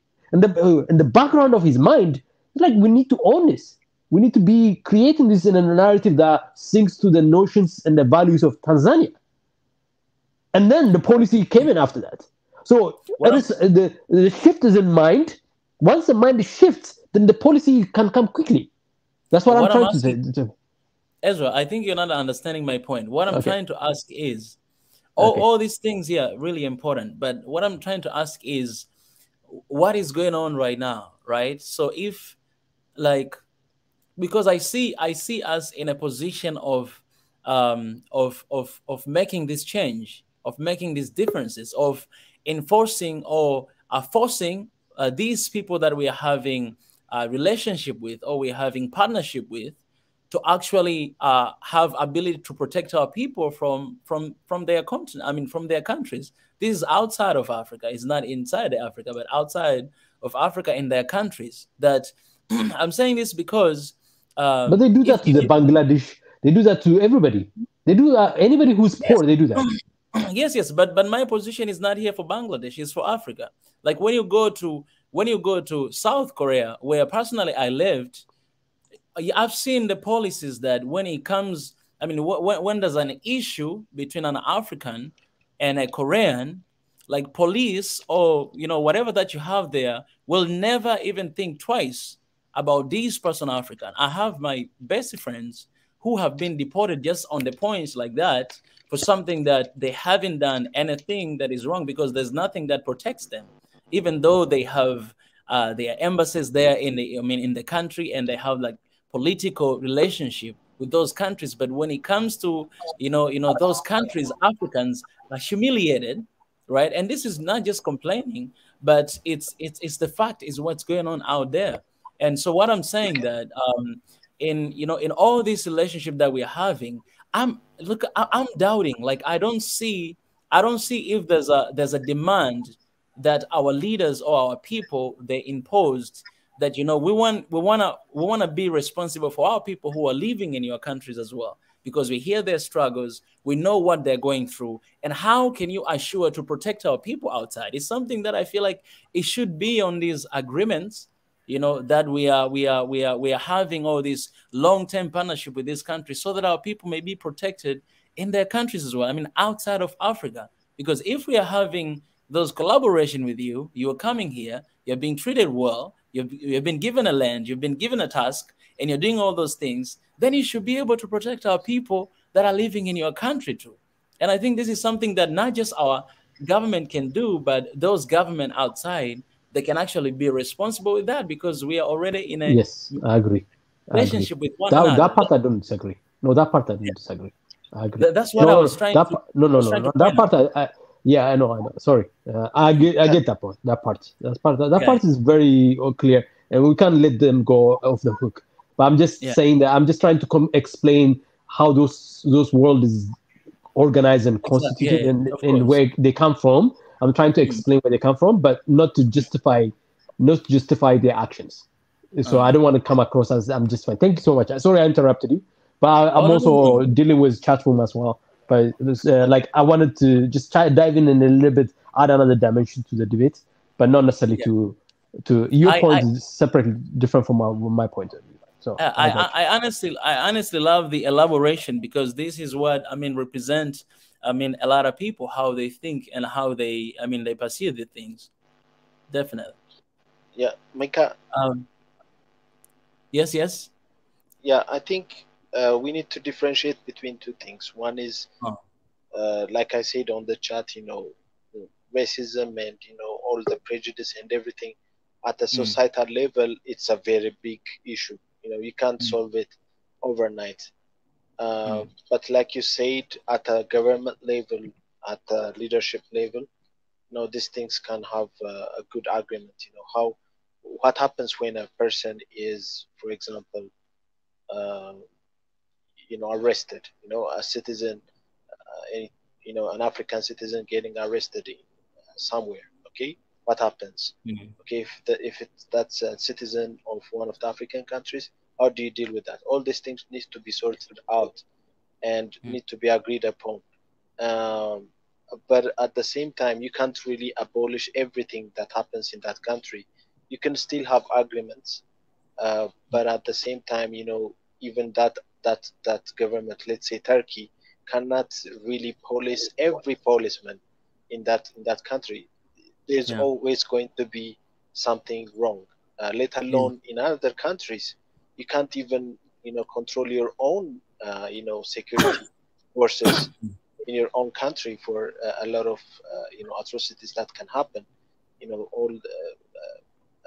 Currently what's good is there's social media, and you can film somebody. If a police has brutalized somebody on the street, you can take a picture or take a video or live stream it, and then that can be taken to the higher officials, and it can be taken care of. All these things help in that, but we need to be humble enough to say that yes, like you said, this needs to be in question, but I don't see it getting abolished soon, because this is deeper into the societal level, and let alone being in another country. Even let's say in Ethiopia, there's always a debate on citizenship issue. What happens to you when you are in a different region? Okay, look, I can raise again the Ethiopian example.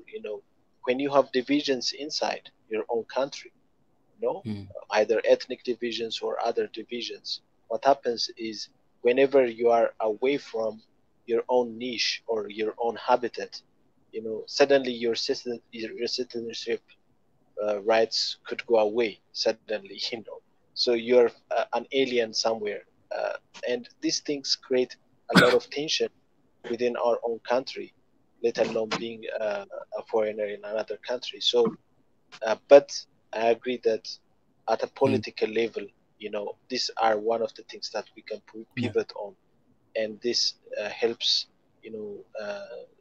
bring us into that picture and get respect out of for our countries from the Western or Eastern countries. Thank you.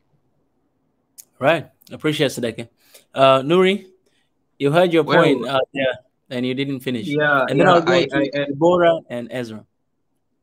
I honestly fully agreed with you on Ezra in this point.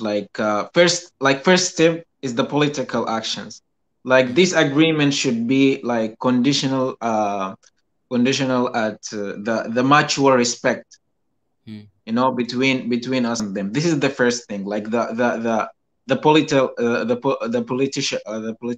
political aspect, and then they should implement this in the media, in their media. This is the problem that we don't have. The media, we should use our soft power in the media, our music, our culture and everything, our languages. They should show this in their media.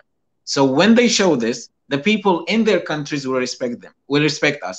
Like for example, in Saudi Arabia, and also I noticed this in Ukraine, when they show an African person or anything, they either show them as a servant or below jobs. When they show us in these positions, that's create an image in the nation that these people are always below. So you see, this is the first problem. So our leaders should put a condition that if you want to have this agreement, should be as a mutual respect, and to implement this mutual respect, you should show us in the picture that we want you to show us in. Well, another thing that we usually don't notice, that as is mentioned before, that the media structure is actually from colonial powers, and this has been implemented in the map and every normal aspect. Africans as a poor continent and all of that, and they're always showing this. So we should have our own narrative and show our own our own continent by our own words. This is also very important. This is the way to change the narrative, the image of us in the other nations, and that's create the respect that we need. Then to do this, we need a self-respect, and we need to know what we are good in, and and how important we are. What we don't understand also, that we don't know how important we are. Like we always, because of what we are hearing from others, of what we are watching from others, that we also, this is also like affect us. Actually, this is also affect us. Like I'm always like having conversation with my Somali and Sudani people. They try to picturize them in other nations, because people in Sudan speak Arabic, they try to be more Arabic than Africans. And in Somali, because they have some Arabic culture or something, they want to be more Arabic than Africans. So this is it, because they're always watching other media and other narrative. So this is the point. We don't know how important we are. When we know that we are important and we show this to ourselves and others, this is the respect that we need. You asked me like, did you find this racism or actually Ukrainians in the beginning, they had in the second class, and I started to study with Ukrainians. Like I have been the only one, you can say, foreigner in my old class. They imagine me as a rapper, They expect me to be a rapper, singer, or something. So they're always waiting me to give them this tone of singing and wearing this rapper stuff. And then so this is actually could be also soft power from African Americans. It's implemented in their minds, and then they waiting us to be like that. It's not the best thing. It's not the best picture, but it's also helpful. You see, to show us in a level of power, not a level of weakness. Not poor, not bad, but all singer and having his own thoughts and his own way of art. Yeah. What I also wanna like the last thing that I wanna say that. The work is starting with us. The work is working. The work is starting with us. When we starting in individual level, this is to make change. Like many people think that this we don't have this media, we don't have this channel. When we start with the people around us and telling them, we will notice that others also having this spirit also, they also feel the same. So when we talk, even as an individual without having a platform, this is also like showing that this voice is loud, this voice is there. And social media we have now, so you can share in your social media. Everybody who can say who can like listen to what I'm saying, like he has his own platform, he has the people around him. You should tell the people around you, especially if you are in a Western country. Show them that you are proud of your culture, you are proud of your people. Show them that you have something to show, you have something to say. You are not always like what they want to show this. And this is the only way we have now, at least, to fight back the narrative that impacted by the colonial powers and colonial media.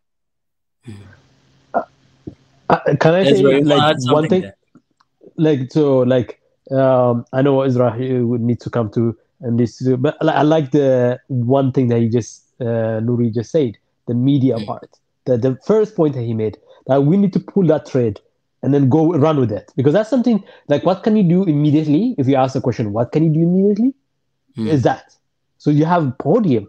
So every time there's a podium and an African leader is standing on a podium, even if they cannot extricate all the Ethiopians that have been really subjugated to racial abuse in Saudi Arabia, or the Tanzanians who are, who have been mistreated in Korea, or the Congolese that are mistreated in France, like African leaders have the podium, have their own, even though they are localized media, they need to say something about them.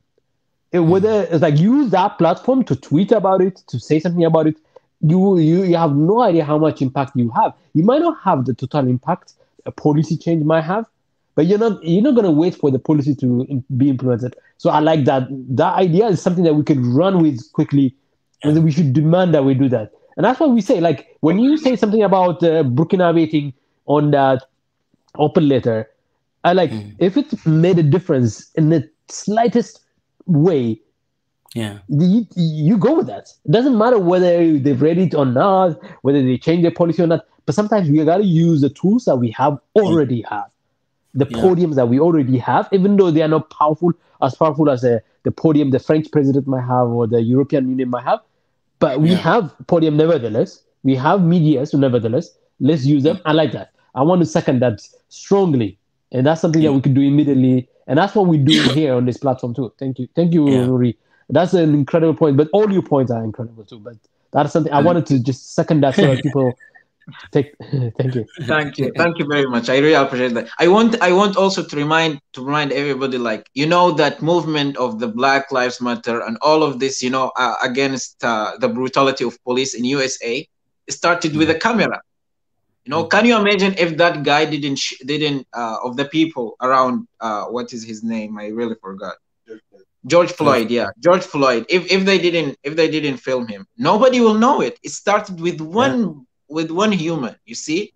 So just your camera and just the action that happening instead of them, they make it an international movement that even happened in Australia, the last country in the world. So this is how it is. Like we don't know how actually we are important, but until we make the action. That's amazing. You can see even in the Premier League and everybody wearing jerseys written "Say no to racism." It's how that's how much media it can impact and change the all the stereotypical things that people does. Yeah, so here as well, let's do it. All right, let's do it. Let's serve our people who are going through those kind of issues around the world. And if you guys are watching right now, you're diasporas and you're going through something somewhere, this will be a safe place to come to raise your voice and to talk about it, to represent your people and to talk about it. And we can demand some answers and some actions. All right. I want to, our Pastor Ezra is right here. Pastor Ezra, welcome. It's been a while. I want to welcome back, brother. The yesterday, I was sending my special gratitude to you for your dedication the other days when I was not there. And I know Ezra, he's always there behind the scene, guys, even when you don't see his beautiful face. One day, as you're doing, I saw someone commenting and say, Ezra, I like your voice. I don't know if you saw that comment. And I was like, I never heard a compliment like this about my voice. But so I had a little bit of spiritual jealous towards your voice. Brother, the point is, it's good to see you, brother. Yeah. Good to be here, His Excellency. And how are you guys? Prof. Welcome, Ezra boys. there, the brain, Mr. Nori, Mr. Sudan. How are you guys? We're uh, all well. We're all well. I know you thank always you. have really Well, well way done. of, sharing your thoughts, and we just want to hear wisdom on this. Yeah. The Turkish Africa summit. Mm, Uh, I think starting from us as Africans, when we go to all this summit, I always wonder: do we have a plan going there, or all these so-called superpowers or countries that are trying to become superpowers, Turkey being one of them, India being one of them, China being one of them, Indonesia also aspiring to be a superpower because of their huge population and also their economies growing so much. So we need, Brazil is also somehow, somewhere trying as well to get there.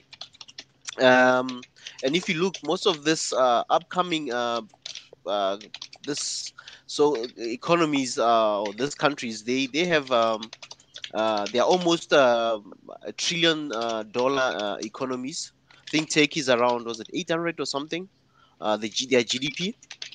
And most of them have big populations. Okay, Turkey might have a small population compared to your China, India, Brazil, and stuff. But if you look, they are calling us. Somebody doesn't invite you to his house without a plan. He already planned, and he already knows what I'm gonna ask, what I'm gonna request, and put his plans ahead. So I wonder, when we are called in a group, you calling, let's say, 54 countries, you invite 54 countries, say, come to my country, I wanna host you, I wanna talk investment, I wanna talk this and this and this. Are we that desperate that we just rush to go to those things because, oh, they told us there's investment? Turkey is promising us investment. Oh, military. Oh, they're saying they're going to help us with military stuff. Do we go there with plans, or we just go blindly, and then when we get there, we are told, hey, this is the plan, this is what we want, we are selling? Because I saw drones and all these other things that Tech is there advertising its products. It's like me inviting you to my house, and when you get there, I show you guns, I show you things that you can buy, I show all the nice things in my country, and I also promise that I'll also invest these things if you start buying from me. Remember, with also, when you buy some of the military equipment, or even all these technologies, they'll promise you that they'll put a factory in your country, and no government will say no, because all African governments are under pressure to create employment and get more youth working. So they will accept. Sometimes they go there with a desperate mentality and get bad deals for their countries, and those are the things that I always question. I'm always cautious of when China invites all the 54 countries, or when America invites all 54 countries. And when we look at all these countries, everyone is trying to also use. This is also a proxy war. Some of these countries are using the continent as, because they know that the other superpowers, they are not in good terms. Turkey is not in good terms with America. We all know that. Turkey wants to join the EU. They've been trying to join the EU, and they've been frustrated so much. And being frustrated as well, the economy and their currency is not doing well. So they have to look at other countries where they can sell their products and keep their economy growing. Because the big buyers of their technology, or some of their stuff, they don't have good terms with America, the EU as well. They don't really have good relationship at the moment. So they need new markets. It's also a very strategic move. We need to also not fall into a trap of just saying signing, and because Tech is inviting us. Yeah, this is all a proxy thing. They're looking at Africa, and Africa they know that it's a consuming continent. And if you take your products to Africa, more likely it will be bought. They will buy those things. So I don't really get it. What do we have as Africans? We don't even know each African country's plan with Turkey. Will they buy their drones? Will they buy their military equipment? What are they planning to do? Will they even use them? Because you can buy certain technologies, but you find that you don't even have expertise. They'll send their own teams there. you use it for 5 years and stuff, then you'll be told that those drones are sitting in military bases, not even being utilized. So some of the things we need to really think clearly, and when going and signing some of these contracts and rushing to go to these places, that what is it in for us. We also need to be selfish at some point. We need to know, if I'm going to Turkey as a president, what do I take for my country? What do I want for my country? If this country is inviting me, imagine now, maybe you don't need drones. Maybe we in our country we do manufacture drones. Do we really need to go buy drones? What will you get from Turkey? We need to also have a really open mind and really see these things for what it is. Turkey is not doing well economically. Turkey has been sidelined. Erdogan has been really frustrated with the West, and he's looking for new markets. So Africa is an open a continent. If you look, Africans, because of our humility and our humanity, always welcome people, even though they've hurt us so many times. Always willing to listen to them. Always willing to speak to them. We are always showing the love, even though we don't get the love back. And that's one of our strength. We should not lose that, but we also need to use now wisdom when dealing with such things. We should not have hate, keep the love going, but we should also sit down and say, now when it comes to this, we're saying no. We also need this. We're also planning to do this with our lives or our content, or this is our plans. And if tech is not part of our plans, we should just be honest and say, we don't think we feed into this. We don't really. Maybe next time we'll do business somewhere down the line, but we should not be fooled to anything just because somebody is calling you to his home. He's got nice chicken, nice, all the nice things there. Don't just be fooled by it. We need to really have a foresight. We need to have another eye and also look seriously. As long as we don't think for ourselves, we're just thinking when they say money, we're running. It's like, you know how we, like, sometimes if you look at this, right? Ezra, can I challenge you? I'm going to challenge you on this. I'm not going to accept do. you in this. I'm going to challenge you. Please do, because I have a question for him. I don't buy the techie story, but no. I don't want you to buy anything, but I want you to have, like this platform. We have to be rigorous, right? And exactly. And I think that's what you're truly doing, and I'm going to be rigorous on you as well. And so is it our job to worry about whether Turkey has good intention or no good intention, or whether the Turkey is coming in because they're struggling or they're prospering? Is it our job? Is it something that we should worry? And the way we think of course, we have to worry to a certain extent, but like, explain to me, because so there's a little bit of a hint on your statement that you're making a case that, Turkey is not coming in because they are in the position of strength. They're coming in because they have struggle. They are struggles with Europe. They are struggle in NATO. They are struggle with being, competing with China on a number of areas, from manufacturing industries. They are competing with Chinese manufacturers and Asian manufacturers, Vietnamese that are coming in to take over some of their competitive edge they had on textile industry or some industries. So should that be our bother? Should we bother about that? Yeah, I think we as Africans, that's why my question that it's something that I raised was, do we go to those summits with our plans? Do we even have a plan, or we just going there to listen to others advertising their businesses, whatever they are offering there? Or are we going there with the plan, or we just going and seeing, hey, Turkey is calling us, probably there's some investment, we are just rushing there? Do we really know? Those are the questions that I'm raising. Let me give you an idea. The South African president and Senegalese president signaled an African agenda when the South African president visited Senegal, Dakar, last week or a week ago or something, 10 days ago. They signaled it when they said Africa needs to be better represented in international organizations, and particularly at the UN Security Council. And then the Ethiopian leader echoed that, I think the next day, by saying, 1.3 billion people need to have much more secure representation at the African. And the modality is something else to debate. That's not the thing I'm debating here. And the signal that. And then we had the Turkish president having to say that, like verbatim, word by word, in terms that Africans have made the case. Is that a signal? Okay, because we don't know, we are not inside the policy discussions and strategies, but we have to see the things that are manifesting from those discussions. And when, like in the statements, we have to look at signaling more than we do a specific policy initiative that because we are not insiders. I'm not an insider. I don't think anyone here is an insider. But the signal tells you, does that signal something to you that Africans are coming to the table, making demands and forcing Turkey having to make a position, state a position that is in alignment with African demand? Or is it just something else that's not substantive? We shouldn't take this too far as something substantive? What do you think? I can answer it this way, the brain, right? Yes. This is in politics, right? In politics, they say there's no permanent friends or permanent enemies. That's a code, a political code, but you might not know it if you're not in politics. Yes. Even Julius Malem once said it. There's no permanent friends. There's no permanent enemies.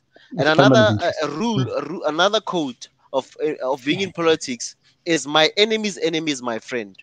When we have a common goal, we can be friends. You find that they don't like each other, but because they have a common goal, they are willing to sleep together just to take out one person. I've analyzed a lot of politics. I was also in student politics, so I know those things, how it works, right? So Turkey currently, right, the brain, I'm looking at it this way. Turkey is frustrated, right? This is a frustrated guy. He's trying all means to help his country do things and all these things, and everyone is frustrating him. And he looks around and say, who can I partner? Because now he knows that Africa wants something, and I also want something. Yes. I need business from Africa, and Africa also needs a representative. We can hook up, and I'll speak their language. I'll say, no, you know the Security Council issue. This is an issue for it's over 15 years. This thing has been raised. Exactly. Yeah. No, I mean, no, Mugabe made this. Yeah. The UN Security Council seat. This has been raised for the past 15 years. If people can go and rock us, they'll see this thing doesn't start now. It hasn't started last year or this year about Africa having a representative. This thing came around 2006, 2007. They've been speaking about it. But when there was a transition of new leaders that came 2010, 2011 there, it died down. Then it came up now 9 years ago, again now when there's other new leaders that came. And now they're raising it now to say, no, we still stand on that issue that says we need a representative on the UN Security Council, because it died down. At 2006-07, if you were following politics that time, there was a question that was raised. I think Abysssinia was still in office in Nigeria. Thabo Mbeki was still a president in South Africa. A lot of people, and I think Kikwete was in Tanzania was still the president as well. Yes. And they raised these things mostly on the side. They raised it and say we need a representative, but it didn't gain a lot of momentum worldwide. No one supported us. There was a standing ovation at the African Union when Mugabe said it. The reason for that because they don't have economic force. The Erdogan from, I think the first time I heard him saying this is from 2008. He's always like saying this. It's not a new thing. He's always like repeating this point. So what I just want to comment very fast, Ezra, for the Professor Ezra, the brain for the Professor Ezra in South Africa, actually. Like he said, like we should let me just comment that and then I can pass you the mic. He said we should use the frustration of others, and this is exactly what I want to say. Like for example, Mika shared that what happened in Niger by the French force. Now Turkey is having this frustration with France, and also we have yesterday actually there is a trend in Twitter demanding for boycotting the French product because of the politics in France is very complicated. It's not only against African, but it's also against Muslims. So you see, yes. This is what we need: alliance and people that having the same frustration to stop others. So the enemy of my enemy is my friend. So this is very important. This is very important point that let me also add to Israel that the war that is changing in Ethiopia right now, the trajectory of the war, you don't underestimate Turkey's involvement. Do you know what Turkey said to Feldman when he said Turkey should stop selling to Ethiopia military weapons? He said, no, we're not going to only sell to Ethiopia. We're going to teach them how to build it. That was a response that Turkey has given back to the Americans. Now, they didn't only so what I'm trying to tell you is that I think what I think Nuri is also suggesting here is that I don't care how Erdogan is frustrated. I want to learn how he's dealing with his frustration, and I want to just ride the wave of his frustration to benefit Africa. I want African leaders who recognize, Turkey is in desperate need. We're also in desperate need of achieving something. And then what is the interest for Africa? And then achieve that. But I don't want the problem I have with Africa being informed by short-term political considerations. That frustration should not be informed by short-term political, should be informed by fundamental needs of Africa. So when they say the fundamental needs of Sudan is much more than the frustration that you see in the street right now. So that fundamental needs, those fundamentals I talked about earlier, should always be the one to inform, and that's the thing that I worry about more than whether Turkey is trying to game the game. We can game the game against them too. We just have to find a way to really have our politicians have a kind of a good sensibility to do it. Sorry, we interrupted Israel on this one. But hopefully he doesn't mind. If I can ask you guys, right? Okay. If I can ask you, this is my question as well. I'm not saying I know everything. You guys are gonna make my short, and then I'll have these new people as well to share. Yeah, go ahead. We have a lady here, by the way. We have a lady here.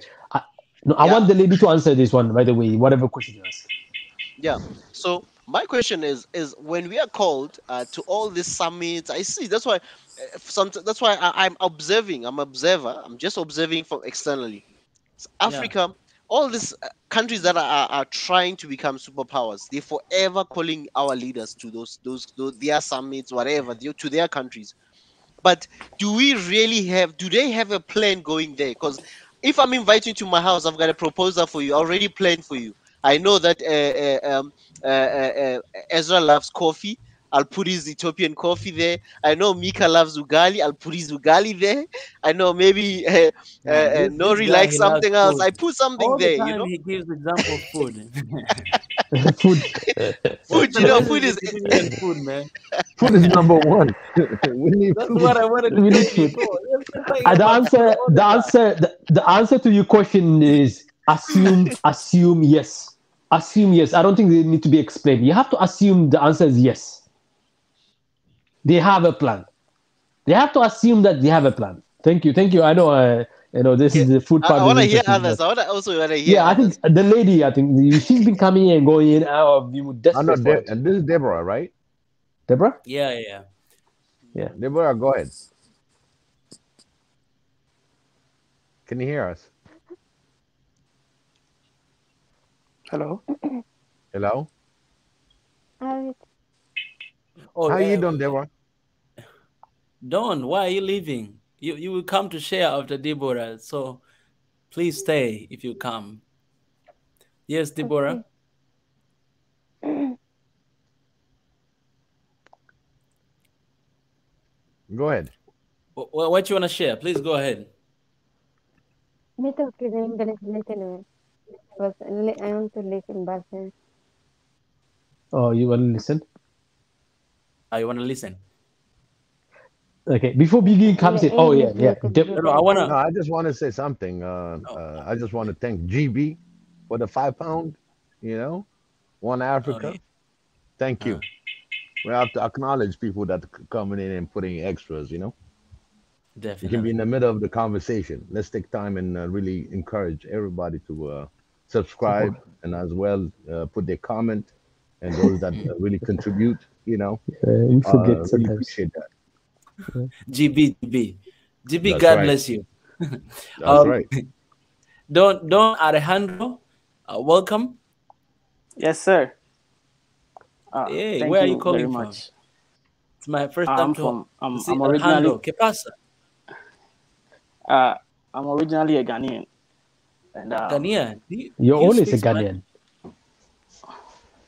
Pardon? Do you speak Spanish? It's good to have a Ghanaian, by the way. Oh, nah. It's just that I don't speak Spanish. I'm a Ghanaian. I'm an African. So Yes. Because your name Alejandro, I was a little bit It's Spanish. surprised. Yeah. yeah. I know. Definitely gonna be a little bit surprised about my name, but that was just by the way, you know. You're the son of Nkrumah. Thank you for Welcome, giving brother. me this. You're very man, important. like you guys are doing a fantastic job. I would like to make a little bit submission. Hello? Mm-hmm. Yeah, Yes. Whatever I had wanted to say, I think Professor Ezra just said everything. One thing we Africans have to realize is that we have no allies. We don't have any friends, but we do have exploiters. Anybody who tries to have whatever African summit is trying to exploit, they don't care about us. We have to understand. And I want you to something like, as disorganized as we are, right? As unified as we are, we do not take care. Next couple of decades, for example, I'm using North Korea as an example.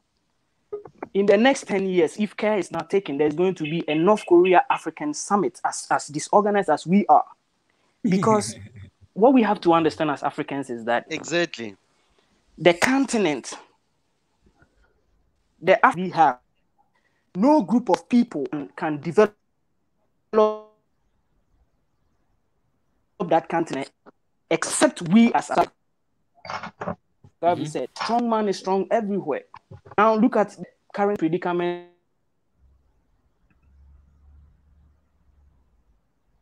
Oh, Alejandro, you're dropping some bombs here, and your internet is crashing. Alejandro, please send to me your WhatsApp number in the comment section. All right, I will call you in WhatsApp, and you can still raise your voice. Your WhatsApp number in the private chat. Look at Ezra happy. If I can just look at Ezra is happy. Interrupt me, right? He's so like happy. for me, can I interrupt? Prof. Ezra. He's back. He's back. Alejandro is back. Before that, let him finish, Mr. Food Guy. Hello. Am I back in? Yes. We can still hear you.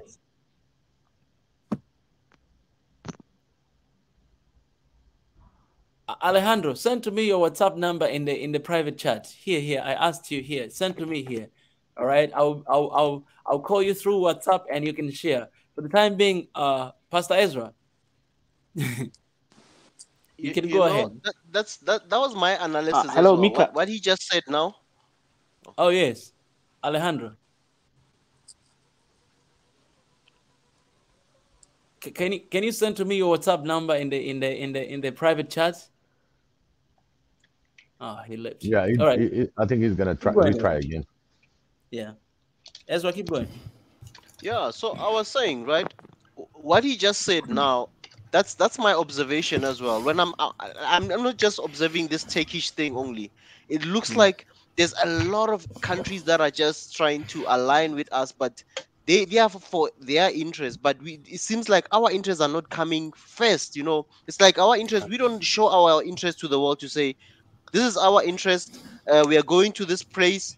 This is our interest as Africans. This is our main interest. Because you find that in all this summit, all we are seeing is the people that are invite us. You see their I saw their drones. They're showing a lot of things there. So you can see that this is all about their interest. But what is Africa's interest going to all these places? So when he said that, I'm sure there's North Korea coming, summit with North Korea, I won't be shocked as well.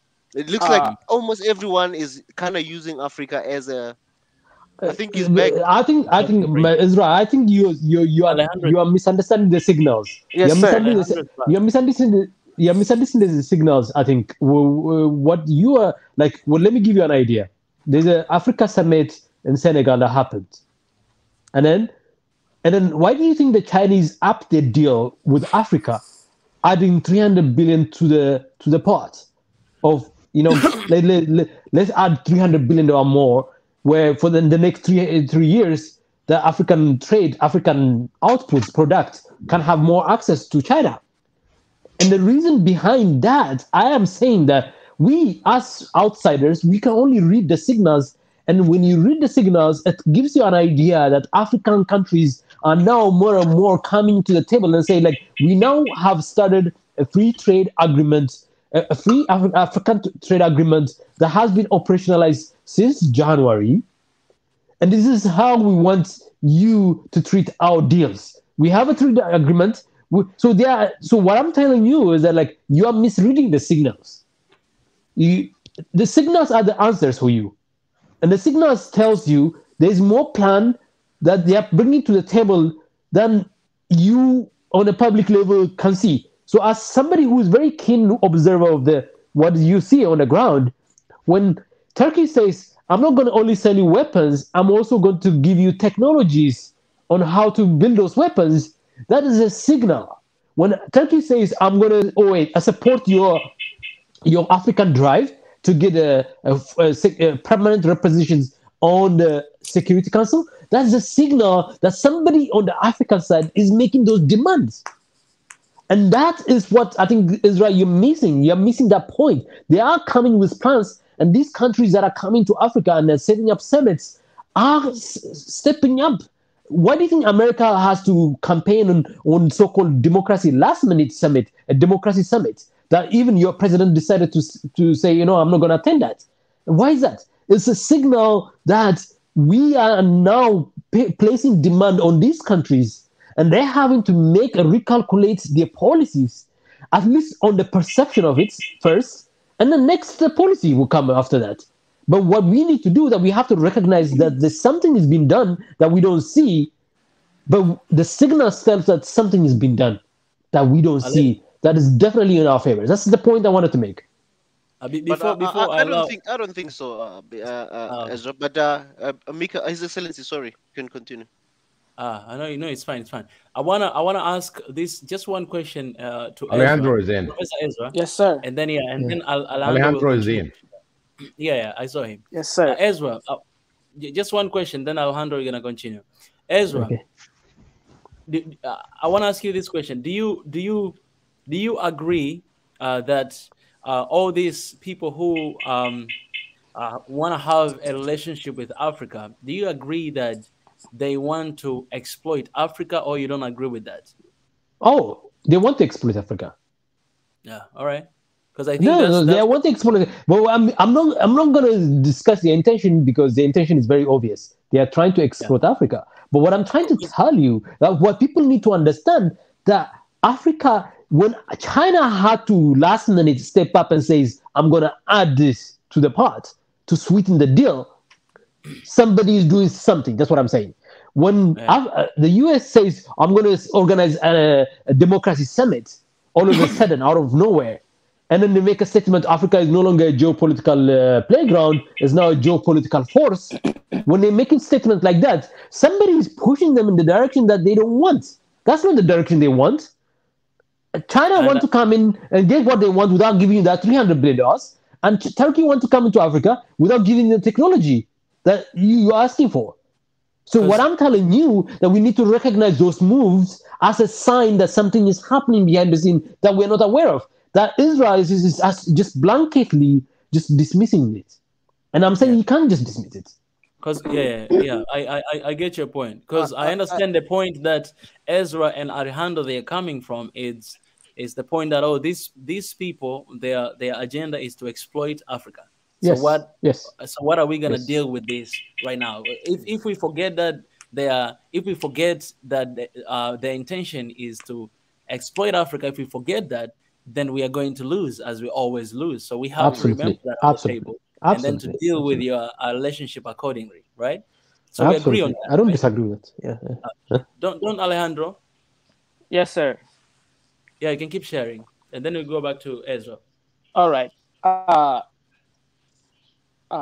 want to also say that we started dealing with these people for centuries. My question is, what have we gained after whatever Africa summit? I think 2018 there was Russia Africa summit. Absolutely, we gained nothing. There was China Africa summit. We gained nothing. Now Turkey Africa summit. Definitely, we are going to gain nothing. You are again. One thing that we have to understand is that every major institution in this world that is being set up by these Westerners and the Chinese and then whatever, they are designed to keep Africa poor. They are designed to subdue our emergence. It is not there for us. That is what we have to understand. These don't mean us well, because one thing, for example, like let's take a country like Nigeria, right? If Nigeria, for example, is just I'm just doing some little bit of imagination, right? Let's say Nigeria can match up to, Nigeria should match up to one of these European countries economically and militarily. Obviously, Nigeria can be a dominant force in Africa. You understand? But all these major institutions, be it the UN, like for example, let us take the United Nations, for example. Look at how Africans, we have been humiliated. We are always running to beg to be a part of the Permanent Security Council, which consists of 5: China, Russia, US, France, and then I think UK, right? Now, these 5 permanent councils have one thing in common that we have not really taken care of. These five countries that make up the permanent general council, whatever, they do possess nuclear weapons. They have nuclear bombs. Now, let me give you an example.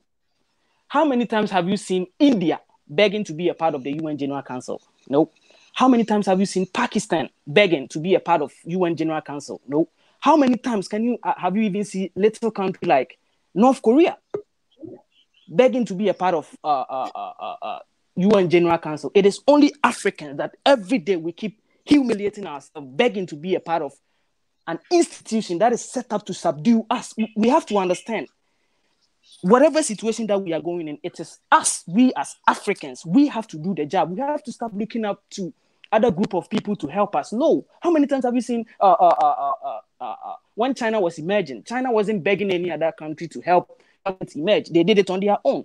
North Korea is doing it on their own, even though they do have allies. They do have allies in Russia and China. But I would say 70% of the work done is being done by themselves. And in the next decade, as disorganized as we are, there's going to be a North Korea African summit.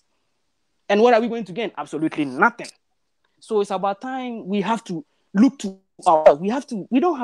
Nobody can help us. The continent is too complicated for any other group of people to help us. We as Africans, we have to do the job. We have to make that sacrifice.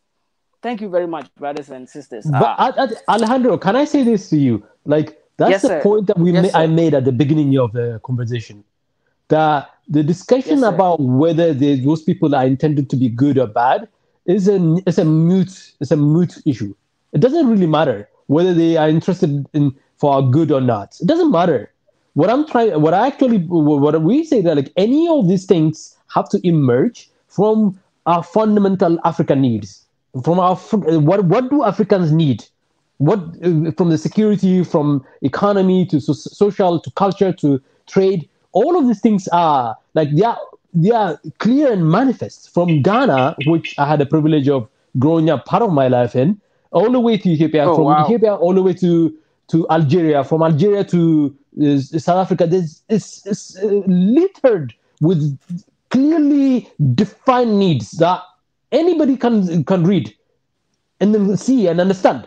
And then I agree with you that we don't need any of this relationship. All these relationships are extra. But what I'm trying to say is that so you've joined us at the point where we are discussing all this extra stuff. But the fundamental thing that we want to say, like our unity, our coming together. Look, Kwame Nkrumah. When we started this forum, we started with this quote from Kwame Nkrumah, and which I think Mika can elaborate a little bit further on. He was very clear. If we don't do it then in 1963, we will never be able to achieve it even now. Yeah. That if we didn't come together, if we didn't bring our military together, our politics together, our economy together, right away, immediately, if we don't create the United States of Africa immediately, we will be stuck in this. And then later on, even Julius Nyerere from Tanzania also articulated this issue of the need, even before we even declare independence, we should declare a United States of Africa, and then independent states join that unity. And so there's a lot of things that we have to do our homework. We have to build our homework. But at the same time, I agree with you. At the same time, let me give you an idea. When Ethiopia, I know you following the crisis in Ethiopia, the leadership in Ethiopia saw that this was instituted, the attack on Ethiopia was organized and instituted somewhere else in Western powers. They were organized, they were deliberate on it. And they had, like the way they did in colonial era, they had some local stooges to execute the job for them without having to have their hands in it, to keep themselves invisible. And so once Ethiopia realized that, they had to pivot and say, you know what, who are going to be our friends to provide us? And then the Turkish involvement in Ethiopia has helped the democratically elected government of Ethiopia pivot the nature of the war. Now they are on the winning side. And to that, you have to recognize Turkey played a role in helping Ethiopia save its state. And then the same thing with the Pan-Africanism. The normal movement that has risen up across Africa has quieted the Europeans and Americans, shamed them into, we are now caught red-handed. The Africans are talking about this. When Africans are saying the war, Ethiopia's war is an African war, that term scared the bejesus out of them. Even though we don't have a very organized way of doing it, but in some way the noise coming, that Africa coming together, and then the leader of America coming to Africa and being told, no, Ethiopia is a wise country that can solve their problems. Go home to your country. We're not going to support you. That's what Kenya said to him, to the Secretary of State. And then he was hoping for Kenya to denounce Ethiopia, which is a neighbor. And instead, they flipped on him. And then by the time he got to Nigeria, anyways, I'm going to stop here. Thank you. Thank you, Ezra. Alejandro, you I would to, like to make. I want to make my AG. final submission. So, one thing also that is facing we as Africans, we have two battles to fight. First of all, we have to fight puppet leadership that has been pillaging the continent. Like some of the leaders, I mean, honestly, they are not working in the best interest for we as Africans. I'll be specific since I'm from the western part of Africa. When you take French West Africa, like brothers and sisters, it's almost like our backs are being pushed against the wall.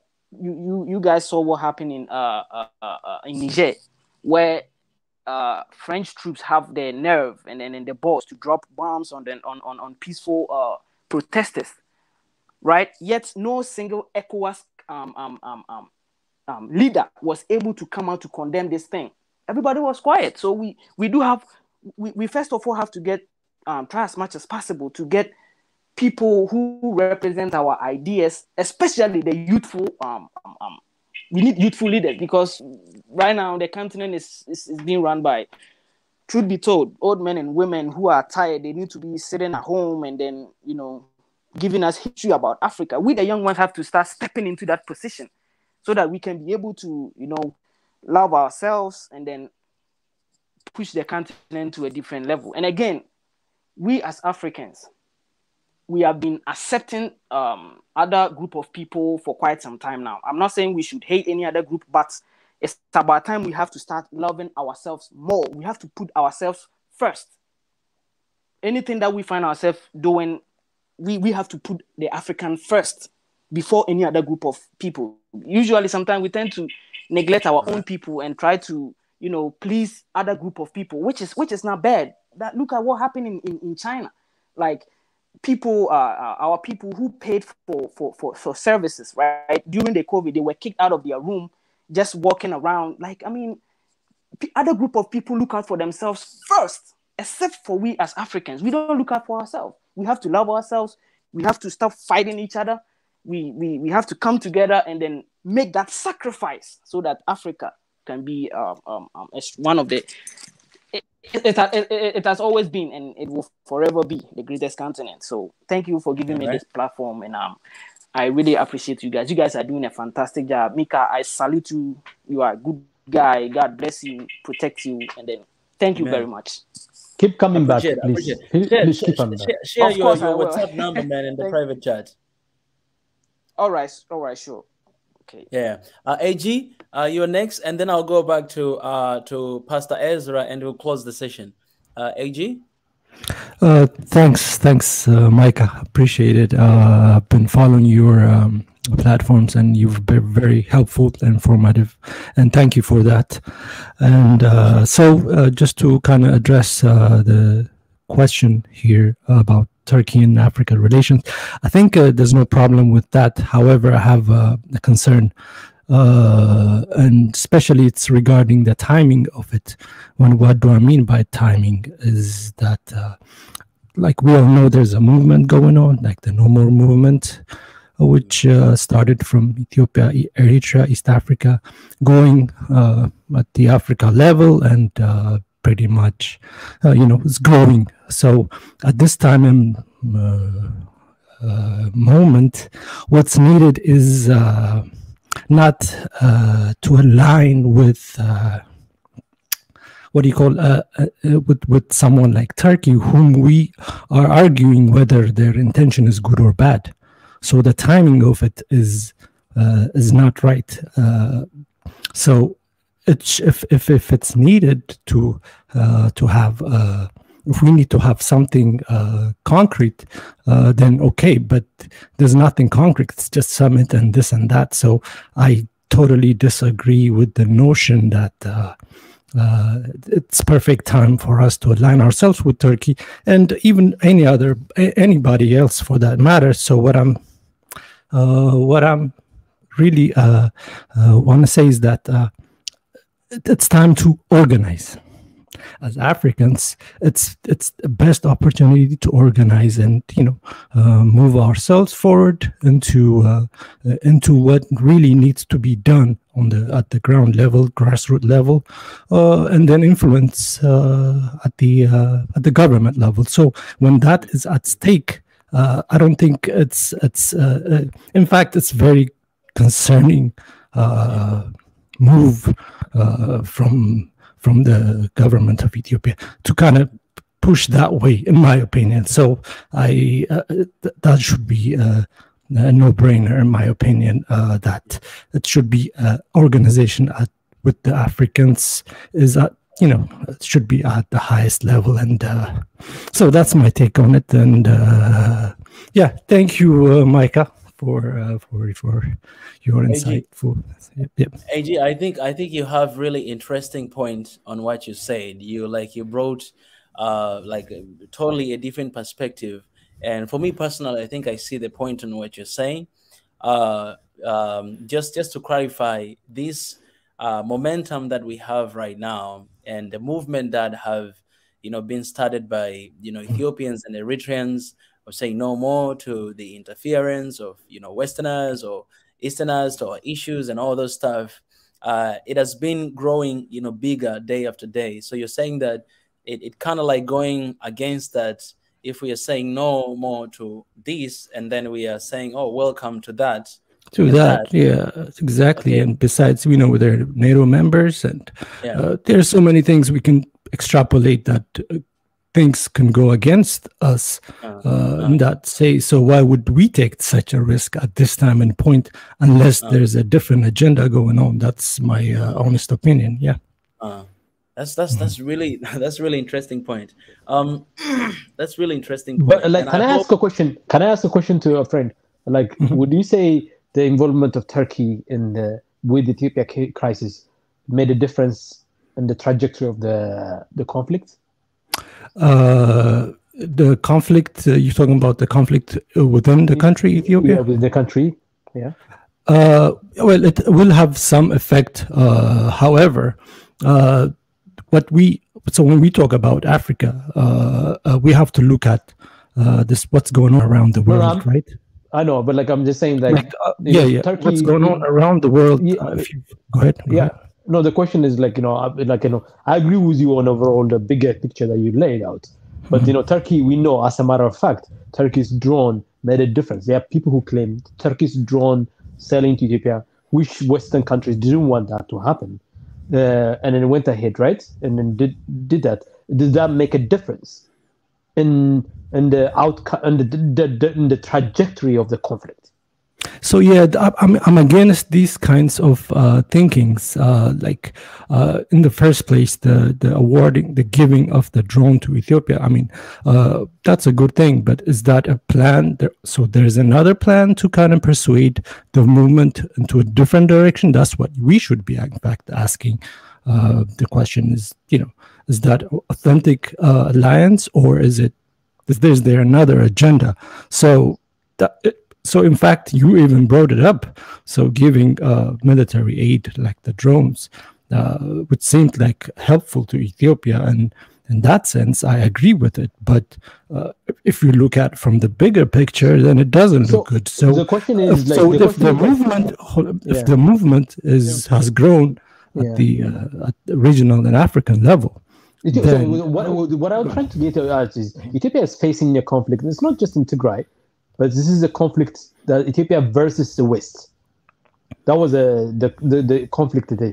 That's why Ethiopia versus the West is growing to. Let me finish. Go ahead. So what Ethiopia did is take advantage of the rift between Western powers. Turkey on one side, the Western Europe on the other side. So what Ethiopia did is the Ethiopian leadership said, there's a divide here I can exploit. I need these armaments to turn the tide of the military tide to our favor, so that I can control the skies. And Turkey seems to have something. Turkey will come to my rescue because Turkey has a problem with Egypt. Egypt and Turkey they are in conflict, and Egypt and Turkey and Europe are in conflict. Should Ethiopia have done that? No, I mean, I think we're talking about strategy on a daily basis, right? So let me. So as far as strategy is concerned, okay. So let's say, okay, they helped us this way. So let's help them bring Africa to their door. That's? I don't think that's even a legitimate way of thinking things through. Because the thing is, in my opinion, the movement has gone beyond what any one country can pull things towards themselves or another. So it's taking its natural course, actually, which is going worldwide. So why is it even important to kind of bring Turkey? I mean, I've never expected. I'm not saying Turkey has bad intentions for whatever reasons or so. I mean, they could have best of intentions for Africa, but is it for the best interest of Africa? I highly doubt it. And even if that's the case, my opinion is that we have to come to where we can fully control the movement, as far as when we say us, like all parties all stakeholders, including the internal or external. So that's why I don't think such initiatives are needed at this point. If we're talking about long term, I mean, not with this intensity. Yeah, that's perfectly fine. But the timing of it, and then quickly trying to align ourselves with such a power it's counterproductive, because there are others, and who don't really, because it will divide it. It will make the movement go into different direction. And I mean, I can bring out all kinds of reasonings behind it, but as far as I'm concerned, it's something that shouldn't even be a huge contention point, because it's clear. Because look at what the world is going through. There's a tension between but the eastern part of the world and the other part, like that you have China and having issues with Taiwan with America, and then you have also what's going on with the Ukraine and Russia. So things are aligning between that. I mean, if you're going to tell me, oh, we're going to align to that direction, maybe that makes sense. But totally, totally like, something that sits in the middle and it's dangerous when you don't know which direction things can go, in my opinion, makes it a little bit hard to accept. From the context of Ethiopia, it helped, to change the war. But now we're not talking about that because the whole thing has grown bigger, and even if it's the interest of maybe Ethiopia to align with Turkey, I don't know if that's. I have my reservations on that either, but I'm not going to go into that at this point because this is a bigger picture of African movement. So yeah. Anyway, on the Turkey, you said the Turkey relation with Ethiopia. I have guys 10 minutes left. Yeah, it is limited. I don't think it will embrace to go and overflow toward Pan-Africanism or One Africa, because it's something that was needed. Again, like I said, it was a reaction. We reacted and we seized the opportunity, but I don't think it was something that's supposed to go and promote Turkey into bringing all African countries. I think it's that the geopolitics is playing a dynamic, static play with the players that want to join with Turkey. Again, you're right. There's a lot of things that are going on within the rest of the world that's trying to align in certain ways. But again, it's very fluid. It's very hard to tell now. They don't communicate. The other way is all African countries will have all this opportunity, all this, that, but at the same time, they don't collaborate each other. And to bring it as we have the African Union, it should be something that's going to be helping to make it grow in the right way or decline it all the way. So there's a disconnect, put it that way. Each nation will have a relationship with Turkey. And then when it comes out as a whole, as an African Union, I don't see fruit bearing in that aspect. I'm looking at their summits and everything as that takes place, and still didn't find all the previous meetings with different foreign entities that was actively being pursued. Right now, the highlight is climate change. Everybody's talking about climate change. So we go out of our immediate need. It's not lining up to us as an Africans. He's telling me climate change, and at the same time, we have people that are in a poor, the poorest, and not living in the right conditions, and having all these missing technologies, missing intelligence, and all that. Climate change is not the first thing that we're going to be focusing on. They just want to limit us from not creating manufacturing, and it's very important that we need to address it to all of us to understand that the benefit of the climate change is the benefit for the Western countries. It's not for us. That's what I would say. All right. I want to end up with Ezra. Pastor Ezra, you earlier today you wanted to respond to Professor Ezra. He didn't have a chance. I want to give that a chance to you, and we'll be closing afterwards. I think you didn't finish the point that you guys were talking about. We have 8 minutes. Yeah, maybe 5 minutes. I think as Africans, and what Don from Ghana said, we need to look after our interest. And from the look of things, it looks like Africa is willing to just sleep with anything and anything just for crumbs.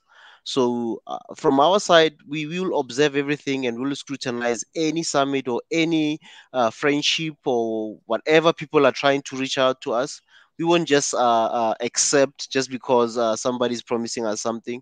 We need to scrutinize every deal. We need to scrutinize anything that we encounter, or any invite. We need to look at it in our own perspective in such a way that it will benefit us as well. And going to all these summits and whatever meetings, we need to make sure that Africa's interests are put at the core of those summits as well. If African interests are not going to be highlighted and put on the table, then we rather go home to Africa and go build our homes. And that's my side in closing. Besides the other positive, if African interests are not put on the table, then there's no deal for us. Can I say a little bit, and then also to just add to, I think I agree with Ezra, Pastor Ezra. I push you. You know me, I push you, but I'm more on your side on this one actually, and with Alejandro as well, and with almost everyone here, and then even earlier. So I like to push, and as an educator, I like to interrogate point of views, but it's absolutely essential that these summits are not a distraction. They are not a distraction from our responsibility and our accountability. They're not used to create this notion that we are doing something. And we are something, African leaders we're going to hold you accountable. Are you building a relationship based on the needs? The needs, the desires, and the aspirations of African people? We will put that to fire. We will always have to put that to fire. You cannot ignore those things. But at the same time, I want to also caution people in understanding that the challenge of Africa is so much bigger than people appreciate. When the entire defense budget of Africa is $24 billion, okay? $24 billion, entire defense, 1.3 billion people to protect. And then meanwhile, a small country like Netherlands has half of that. We are in a position where Africans need to do something about mobilizing resources from within, from our country, mobilizing resources in such a way that we create the economies necessary that can support bigger security apparatus. We build security apparatus based on need. Those needs is peace, security, and then prosperity. Those are the things that we need to focus on building right now in Africa, and then integrating each other so that what Ghana has, Ethiopia doesn't have, that we share. And my experience when I was in Ghana, there's a lot of things that I felt relates to Ethiopia, but there's a lot of things I learned from Ghana I didn't get from Ethiopia. But I want every African country to benefit from a relationship between each other, from individuals, from communities. We need to bring each other's resources together, pull it together, and create a situation whereby we're able to provide essential things from medicine to health, from healthcare to food security, from health security to all sorts of securities. Those are the things that should drive any relationship we have with anybody. If those things are not going to be made by any relationship, forget about that relationship. Yes. I appreciate it, Ezra. I really do appreciate everybody. And, in closing, I think that's really important what you said at the end, that what we should focus on is on our relationship with one another, strengthening the relationship we have with African countries, and to try everything we can, because we have ability, we have power, we have everything we need to solve our issues and to develop ourselves. We have that, but we don't have unity. That's the only thing that we're lacking in Africa, and that is dangerous. These summits that are happening and are going on, they might look really good politically because we've been having them for a long time, with no result for so many of them. So if this is different, we'll see the results after this summit, and after some time, we'll see the result, what will happen. But one thing that I remember, even my ex-president, he was really against things like this, because when you have this summit, first of all, you use a lot of money, and that is people's tax, right? If you have a president going to Turkey for this summit, he's not the only one who goes there. He goes there with a lot of delegates. and they're using government money. So it's either spending a lot of money that you have for something that you'll have no effect, or spending for something that's good, that it will bring out something that is better than than where we are right now. If these summit and this relationship that we have, they don't really benefit Africa anyhow, then it's a time for us to even if it does benefit us, I think it's the time to rely on ourselves more. It's a time to put focus on each other more, to depend on each other more, to collaborate with one another within the continent of Africa. If it is Ethiopia and Somalia and Tanzania and Uganda and Kenya, it's the unity and our oneness is what's going to help us and take us from where we are to another stage. But if we are not doing any effort on uniting one another, and we're just excited to have, people who they constantly want to come and, saying that they're coming to support, but we know the agendas behind it, then we're always going to fall under the same thing over and over and over again. And we'll have all these summits, we'll have all these meetings with nothing, with like seeing nothing, like no results, right? We have a lot of people here, speakers, that say today, we have to care for each other. We have to love one another, right? If there's something happening in Niger, we need to see ECOWAS speaking about that, right? We need to see East African community speaking about what's going on in the eastern side. We need to see African rising and supporting what is going on in Sudan and in Ethiopia. We need to see that more. And when we collaborate more and when we join our efforts more, then we should focus on how to solve our issues. I think that's very important than we are focusing on how to solve our issues from external support, or it's what we have been having for a long time, and we always know where this road ends. It always ends, the same way, the same direction, because people, they have all these people, and you cannot really trust, as AG he mentioned about this. It's true. It's really hard to trust all this stuff because of you see, even them, they are also members of NATO and things like that. So there are some stuff that obviously they will be against each other, but there are things that they'll always align with one another. They'll always have the common interest. There are things always will be like that. So the best thing Africa can do is, as soon as we stand on our own, with our unity and with the strength, I think we'll be in a position that we can actually demand more, and we'll be in the position where things will begin to change in a better direction. But the longer we delay and we wait, that's the more people will take advantage of us and our unity and our resources that we have. That's what I would say, for closing up a session. Nuri, before you go, I just wanna put my last comment here, because what I heard, that we are it's very short, don't worry. We are seeing that we are seeing the other in the eye of suspicion. It's good. It's good. Suspicious eyes sometimes good, but the most important, that we don't spend very long time thinking of how to take advantage. If we spend our time just thinking and suspicion and crying, the other exploiting us and all of that, we will not go any far. We should be ready for any summit or any any relationship and agreement, and then take advantage of it and go forward. And everybody is going to focus on his interest. Nobody in the world will think of you or for you if you don't think for yourself. And everybody is thinking about his interest. And if you are weak, you will be exploited. This is very simple.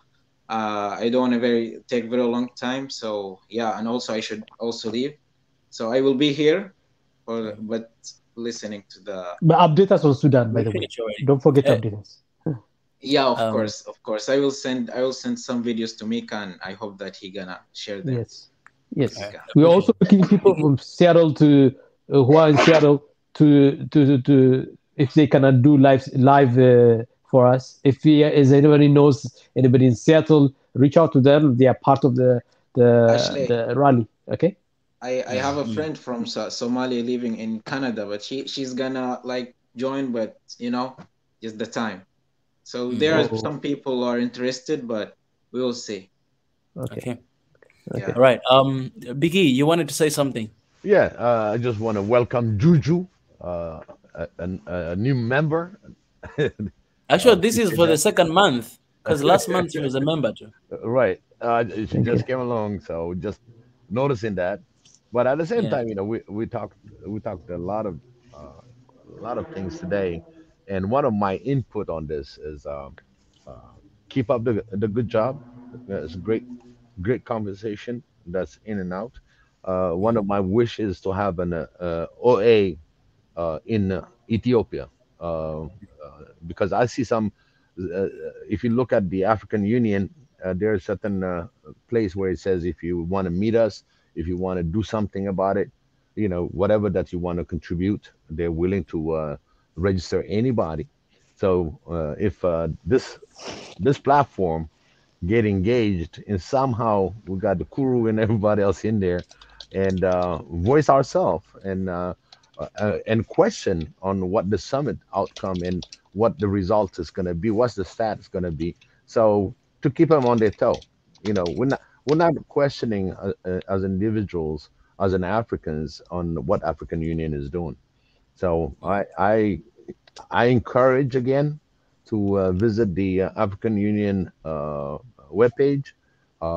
Anything that you see and it doesn't feel right, as an African, you have the right to be voiced, whether they respond it or not. And if we bring it to this platform, we're just going to voice it on this channel. And that will start shaping things around, even though it takes one answer that we waited for a year, at least that answered because of the session. They go by session and summits, and very limited. I always said the African Union should be a working mechanism every day to cover various subjects, because once you get out from that summit, once you get out, God knows when it's going to be in effect. So this is my saying: if we can get a one Africa in Ethiopia and take that as a pilot program, and if that works, here we are. We can be on all 54 and hear the voice from the ground. And I think that's what I see on this platform moving forward with the working power and be heard. All right. That's my wish. Appreciate Biggie. Appreciate everybody for stepping here today. I want to thank you guys for your voice. I want to thank you, Professor Ezra, Pastor Ezra, Mr. Nuri, AG here. It's your first time to actually raise your voice, so I appreciate you. Come here and to raise your voice often. You have very interesting points. And Biggie, as always, guys. Tomorrow, as I said at the beginning, that there's this rally going on in Seattle, and I really, really, really want to be able to cover this here on Swahili Nation. So if there's someone there and want to help us or to support us, please help us out. But for the time being, I know our team will be also looking for someone. If there's anyone out there, then you guys don't hesitate to connect me with, so that we may cover this event and kind of like give ABC to that person about how to deal with it. I think Biggie knows better about this because of all the events you covered before, on how if there's someone out there who wants to cover this, then you can get ABC from the chief, chief about it, and then we can come here and do that together. And also, I want to apologize for those that I didn't let you guys in today because of the time. I know all of us, we have different things going on. Some of you have been at work, that's why you came late. Some of you, I don't know. So let's try to be here at 9 p.m. because you're trying to manage for now time as much as we can, 2 hours to 3 hours. So it will be really, really, really, really good and important if you come here from the very start, so that you may have a time to share as much as you can. right? To share as much as you can for that timing. But when you come at the end, sometimes we need to close. So it's kind of like we are starting all over again. That's why these times, these days, I don't really share a link that often. I'll be sharing at the beginning when we open, and then we'll have people here. We'll share. When the time is done, we'll just leave. So I hope you guys can come as well on time to have that opportunity to share, because I really love to hear your voice as well. Tomorrow, it's going to be a very special day. I want you to do this today. Please invite everybody. Tomorrow, I'm going to have a very interesting interview with one of the very important person, Pan-Africanist. I don't want to mention his name, but you guys, you might be able to see on my social media soon, because I want you guys to spread the word and to invite people to come. We're going to have an interesting conversation here. So please welcome everybody. It will be a moment of refreshing. We haven't had an interview for a while, but tomorrow we're going to have that session. So please come. And when you come, if you have questions, you guys, you'll drop in the comment section. And I believe we'll have some time to ask those questions as well. So I invite everybody. Please come and invite everyone to come to participate on that important, very important, very, very important. I'm very excited for this. Very excited. Yeah. I'm going to go ahead to welcome my brother, Ezra, to bless us. And we'll be getting out of here for today.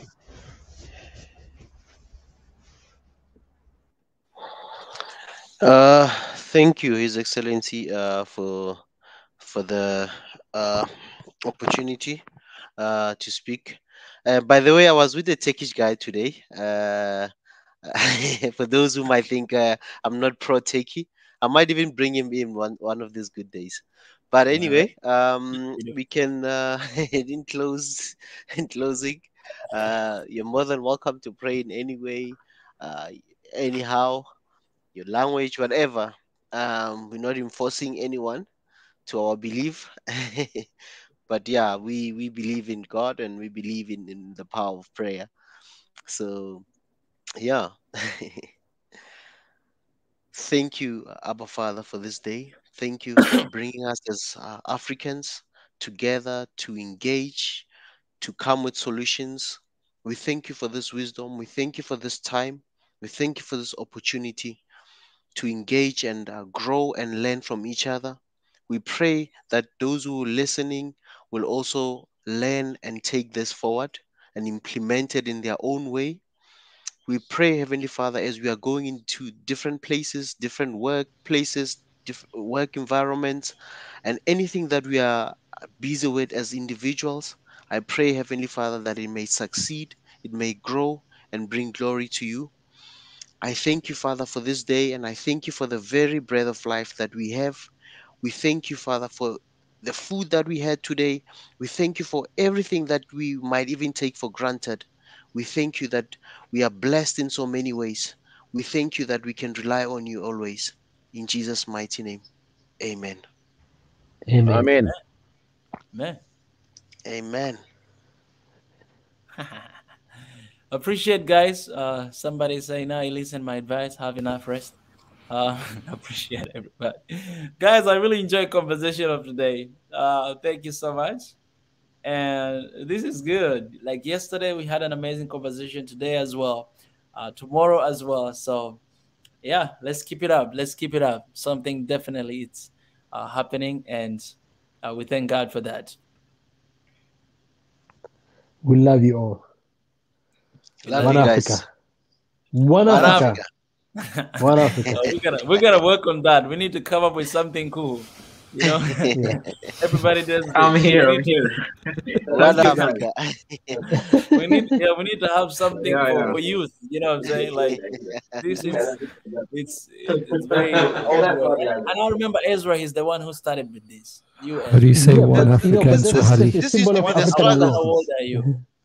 Do you know what used to be symbolize this? This used to symbolize the strength that black people should have the strength. They Yeah, must continue. yeah. The luta I believe continua it's this was one, like right? La luta this. continua. Is That's it it. this This or this this this one? Yeah, when we're that's the saying one. this is when we're saying viva, or when you say power, we raise our power up. Like Then that. when we sing It the was national first anthem, before raised. I this think it it used to was. be like this. Before I think it this was it used to first be like raised. this.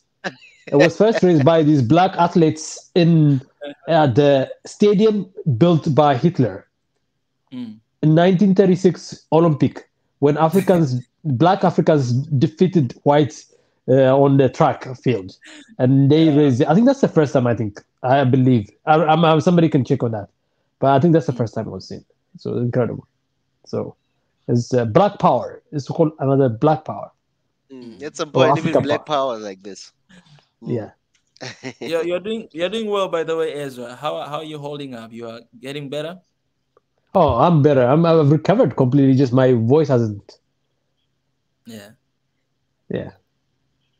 Appreciate And that's good. That's and good. how's the bread, Ezra? How's the bread? Is it The bread stacking was up? good.